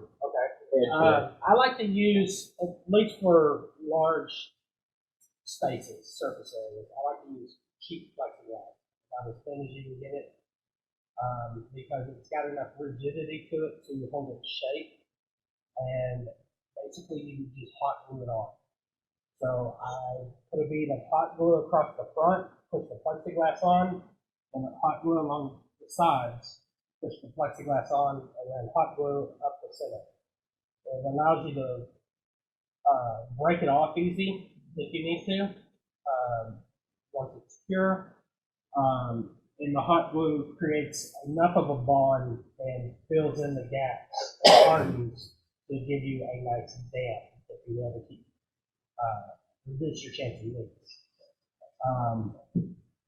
Now I went ahead and glued Where do you get your acrylic? Just Home Depot or Lowe's. Really? Okay. Yeah, I just run down there. I think this a sheet big enough that I was able to do all 3 bases was $20. Okay, so, and how big was that sheet? I think it was 2x4 or something like that. Okay. If you want to save even more money, okay, you can go to Regal Plastics, which is over by the north end of DFW Airport, and you can get a 4x8 sheet of the same thing for like $8. Okay? So they sell it by the sheet. If you ask them to cut it for you, they have a $25 minimum cut charge. So, but this stuff is thin enough, you can just roll it up into a circle and put a piece of tape over it and put in your car. Because it's very thin, it's flexible, right? Very flexible, very thin, and you get a piece that's big enough that you'll never use it all. Well, you might. Now, okay, 45 seconds left. He's calling it time. Now, when I'm pouring this, I'm going to try and pour slowly, and you can take care of air bubbles as you go. A lot of times, you have a vacuum chamber, it's always best because that's going to take all the air bubbles out, but none of us really have a vacuum chamber. So, I'm just going to pour slowly and go across the That's slowly? Well, for me it is. Okay. I'm just saying, okay? I'm stopping at a It's certain all level, relative. letting air bubbles come up. Okay, it's all relative. Now, you can use a heat gun. I use a torch because it's faster. And then, like for a lot of the air bubbles to surface, the bigger ones will go ahead and pop. But then you just quickly go across the surfaces and it takes care of any air bubbles. And you'll still have some, most of them will make it to the surface.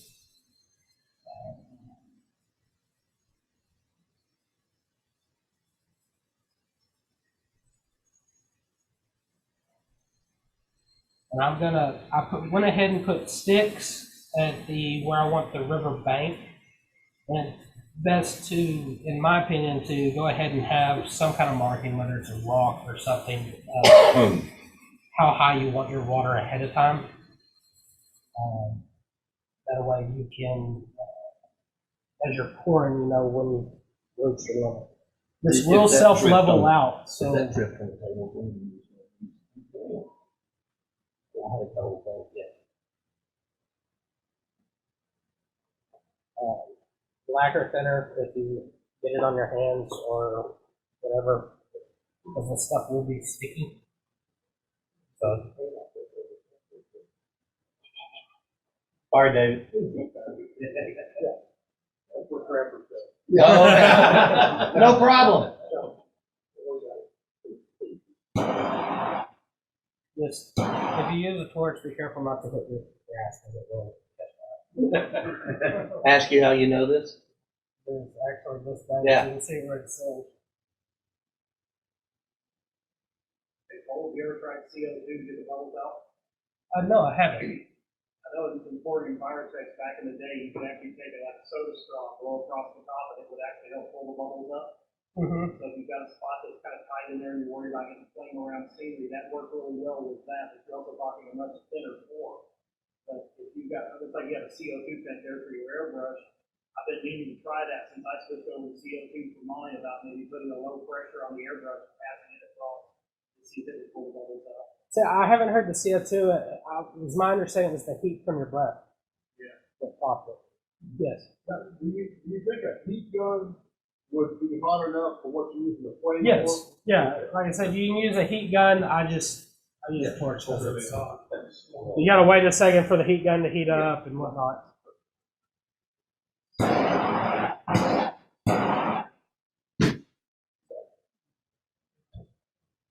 Now, as that sets,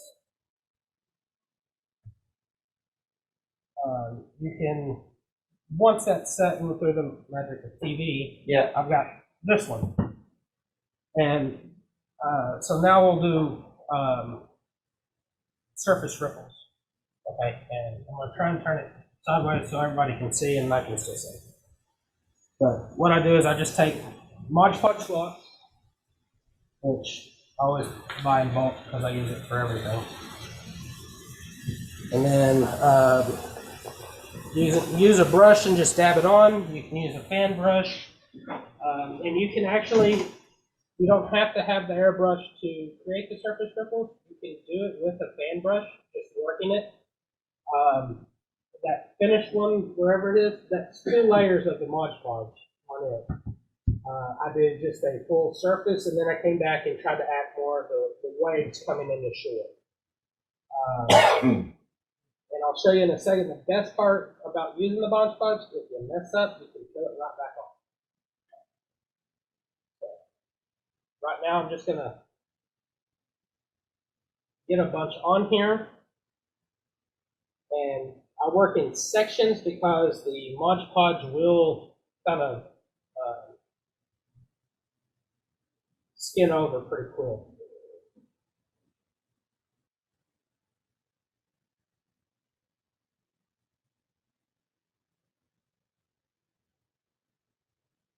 You can see if you can work it and kind of get high points and low points, which is all you're really trying to accomplish to create waves just with the fan brush. And kind of twist and stab, and it will give you more random high and low points. Or you can, which is what I like to do, is finish those. Saves time, and I can move on to the next one.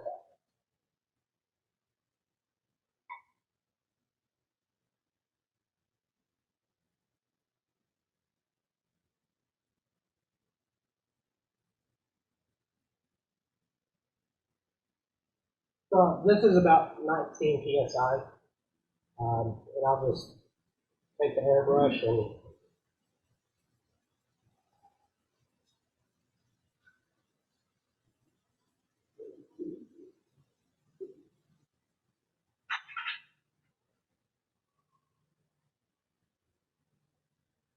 if you move too much to the bank, you can blow it back and then work it some more.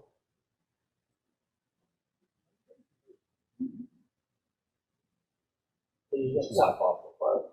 Yeah. And then you can just wipe that off, and then when you're done, you can put on a little towel or something and really polish it. So what about ripples around the bridge buckler or something like that, or a log? On that, I would try to get the airbrush tip as close to that log and blow straight down, and that would create more of a ripple effect. Like here in a second, I will Do one more straight down and you can see that would give. And I would try to do it like in a couple places. So what would be, I guess, ideal is if you could put your here and pour your resin and then do your water surface and then put the top of your bridge on. But that's not always an easy case. So, you can go in with, that's where just having a brush and moving it around would be helpful. If you're trying to get rapid to the real rough surface, you can embed polyester bags like cotton over polyester. Yeah, if soak it up with the resin, and then when it's dry, it dries right through. A little white.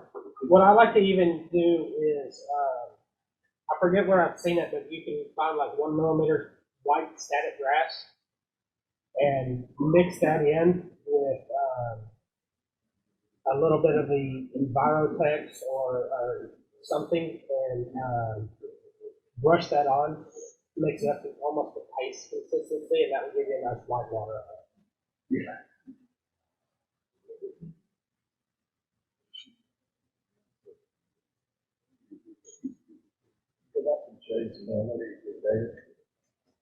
So if you get the static grass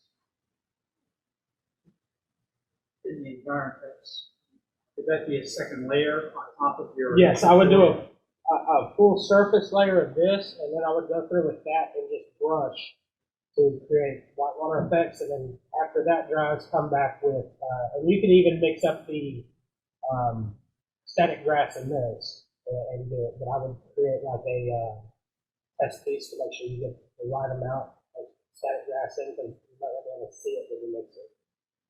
And brush that on and then come back after that's dry and do like a white dry brush effect. Add more of the finer white water. You mentioned when you use the Mod Podge, that if you didn't like the effect, that you could just peel it right off. So after how many days is it down and you can't peel it off? It's not really. A year from now, I can pull it off. Okay. And when this glaze is over, it doesn't really collect dust. One of the ways is I do a lot of water for taxidermy is I use that Lexel caulking there. And you can see on these pictures, which I don't know if you wanted to pass it around or whatnot. I use the caulking and put it straight on top of a sheet of plexiglass and use mineral spirits to manipulate it. And you could use that technique to create small waves, something larger. So Woodland Scenics makes a product called Whitewater, and it's a thicker, kind of a whitish looking thing. Rash. No. And I've gone back in after I've poured a resin base, and you come back in and either with a toothpick or a brush, dab in that whitewater effect on the top of your resin, and it's thicker and it leaves those ripples that the whitewater effect that you may be looking for fast moving water. And the thing you need to do when you're looking at that is ahead of time you want to have your Did leak? Yeah, I guess. I mean, just throw that in there. I guess over here in the box. You gotta have literally. Yeah. And I was planning on pointing it out anyway. So, okay, yeah.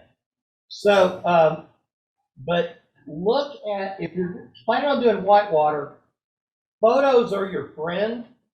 Go and do some research and look at rocks or boulders in the river, and you need to add that during your pour at the top or in the bottom, and then make sure it's tall enough to stick out the top of your pour. Because when you go back in and add your whitewater effect, you want to know how the water is going to act going around that rock. And that's where your photos are gonna really help you, because you'll see where the white is on the backside of the rock, and how that foam creates as it comes around the rock and moves on down the river. So look at those pictures and emulate what those pictures are showing and how nature is really taking effect with that foam and that white water mark. Do yourself a favor, you put in notes, mark it on the layout of whatever, what direction your river is running in. Oh, yeah. You'll inevitably you'll find you got it one direction, one down, one direction, another, and the same river is running, in two different directions at once. Whoops.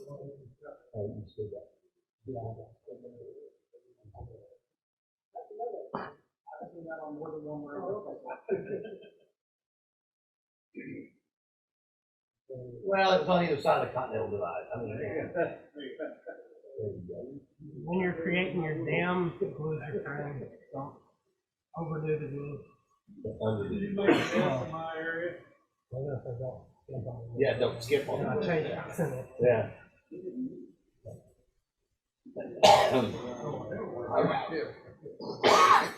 So Cole, where do you find 1 millimeter white static grass? I don't remember where I've seen it. I just remember seeing it. I mean, you could even just mix in like baby powder. There's a thought. Try stuff that are cheap at the house. There's something white and fine. Black doesn't try not. Yeah. KNOCH. KNOCH is going to say they're a German company. They do a lot of different types of static grass and stuff. Pretty sure I saw. Scenic Express has it. Thank you. I don't know where that came from, but thank you. Oh, where was that? Yeah. Thank you, God. I'm pretty sure I saw it on eBay because I know I love shopping on eBay.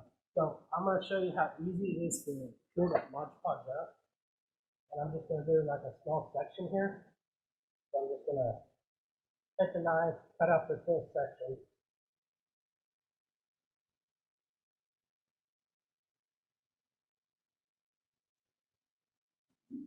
Now this was done over a week ago.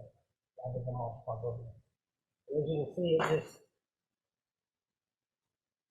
goes right off. So now I've got a clean spot where I can go back and reapply Mod Podge too. If I didn't like that wave, didn't like the effect. And you can pull this off the entire thing if you don't like what happened and start over. So it's very forgiving. Well, that's a good base, because no matter what else you put on it, you put that on there, always come back up. Yeah.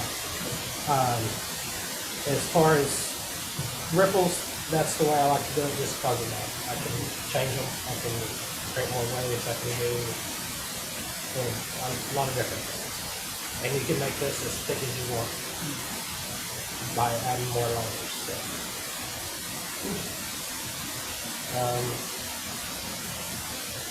I think that's it. Great. Any questions? Any more questions? It's a great day, thank you. Great job. Great job. By the way, if you get a handout with some notes on it, we can post it on the division website, and this will count for your author points. Oh, you've already got one. Dwayne, author points for your author for your AP certificate. Excellent, excellent. And don't be surprised if you're called upon to do this clinic again at the Plano Train Show. 1 millimeter phrases, 1 millimeter snow static grass. Snow static grass. Snow static grass. You Google it and put it there. Perfect. Thank you. Yes, sir. Where's your shop? Just off the square, you know, the farmer's market square is, I'm right behind that. Off of 173. On the south side of town. I'm sorry. That's Burleson. He's in Cleveland. Cleveland. Oh, they're by Forest. Yes. I'm right down the road from it. Thanks, sir. walk there for lunch a lot. Excellent clinic. Good job, good job. Thank y'all. And you'd never know this is his first clinic he's ever given. Very good. Fantastic job. Good job. Well, folks, it's 12:10. We normally try to wrap up by 12:30. We've got about another 20 minutes that we hit our mark. So if you want to, go back and look at the railroad. Go back and look at the progress. Yes, sir, Mr. Brandon. That would be in July. For you in August. Yeah, we'll let you start in August. Yeah, get an early start. Yeah. Next month is our hot dog social. Significant others are invited. You can, as the old saying goes, you can bring your wife or your girlfriend or both, as long as they won't cause us pain. So don't do that.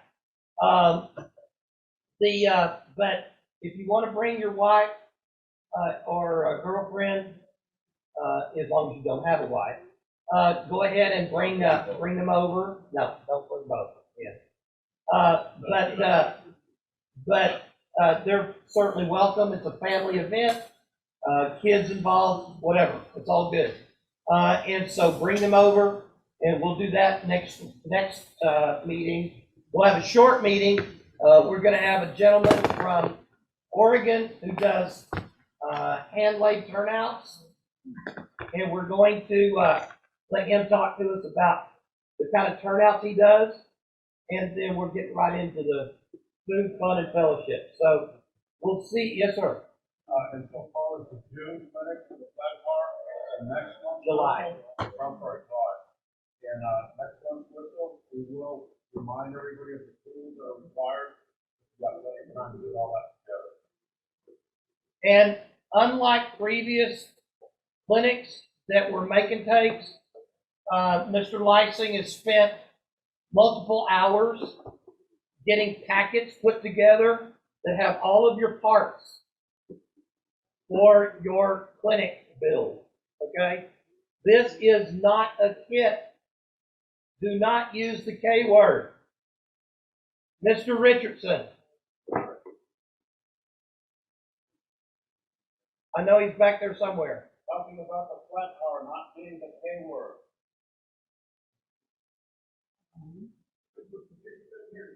No, these are not kits. We're going out and bulk purchase all the parts for you. This is not a kit. This is a kit, the one we would get with a box with exactly and only exactly what we need. What we will have when you go home are extra parts and pieces. There'll be enough there to be able to build almost all of the second, third car. We know what kind of parts you're talking about. You do not get a box. You get a bag. Provide your own box. Depends on what scale you're in. Trucks are included. No, because the O scalers are providing their own trucks. Like I said, depends on what scale you're in. Okay. So, but do not use the K word, because these are scratch-built cars. If you use the K word, they do not count as scratch-build towards your cars. Okay? So, any other questions? Mike, I have a question. Yes. Can I get sent one of those? No, sir. Because we don't Thanks. have it. However, That's okay. However, what you can do, I assume I'm talking to Mossy, right? Yes, sir. Okay. So if you go to the Division I website or the LSR website, and there's a parts list, and you've got plenty of time to order those direct and get your own set. And then you can play along from home. Perfect. Thank you. You're welcome. Any other questions? What if you scratch built your Don't say that. Don't say the K word. We are not saying the K word, okay? Because that's what I did. I've got 6 cabooses that I Yeah, I know. All the parts. Right, right. To build 6 cabooses. And you cast them. And, yeah, and then I built the cabooses from all those parts. So basically, I built 6 kits for my scratch-built cars. That's a different thing altogether. Don't confuse the issue, Jim. Don't confuse the issue, Jim. You scratch-built. I scratch-built the kit, right? So, all right. Anything else? Yes, sir. So just as a quickie for the guys who are new, who haven't signed up, but still might want to take part, like Mossy, listen up. One of the purposes of this whole clinic is it's kind of what we used to call it. We're going to build a generic flat car. I mean, we're not putting couplers, we're putting couplers on, but we're not putting the side pockets on. And there's a reason for this, okay? If you want to get your stake pockets, you can. It's another set of castings, and we can put those on. The idea is to show you how to build a flat car, get it judged, and when it merits, you take what you've learned, you build a second one, and then I'll show you guys real quickly in this how you can build sides for it and turn it into a gondola. Then you get that judged. Then you build a third one. A stock car. So you build taller sides, taller ends, put a roof on it, now it's a box car. You build a fourth one. A flat car is the basic car frame of most free equipment, especially back in the day when you're dealing with wooden cars. So you're talking about you need 4 cars built from scratch, you need 8 total and 4 different car types. We're talking about cars, this car certificate. One of them has to be something found in a regularly scheduled passenger train. So it doesn't have to be a passenger car. It could be a mail car, it could be an RPO, it could be a baggage car, it could be a combine. Express box car. Express reefer, express box car. It could be a, like I said, drover's caboose. It could be a rider gondola. If your railroad had rider gondolas in its regular consist, fantastic. That's what I built for mine. So what you're going to find in a lot of this, and especially for those of us on the narrow gauge side of life, that little wooden flat car is the basis for everything. So this is going to be a great primer for you guys to jump in and build cars from scratch and show you that it's really not that hard. I mean, for those of you who've been in the hobby for a while, if you've ever built a Campbell kit, you've basically scratch built. The only difference between a scratch built building and something that you built out of a Campbell kit is Leo went and bought all the wood and stuck it in a box and gave you a set of plans. If you used his plans, go down and buy your own materials and build it from his plans, it's scratch built. And the building processes, materials are the same. So don't be intimidated by, I can't do it from nothing, I have to have a kit. This is really simple. If you haven't signed up for it and become part of it, he's got the parts lists available. Jump out, order your parts up, and meet us here in July. Yeah, and with that said, if you didn't sign up originally for the clinic and you want to gather your own pieces for the clinic, give me your email address and I'll email that list to you. And Mossy. Mossy, are you still there? I'm here. Send an email to joe@licing.com. Okie dokie. And he will send you the parts list. joe@licing.com. Spell his last name, please, so I don't screw it up. I before E, except after C and in Lising. L-E-I Sing. Thank you. Yes, sir. Okay. All right. Thanks for coming out today, guys. Hope you had a great meeting. We'll see you next month.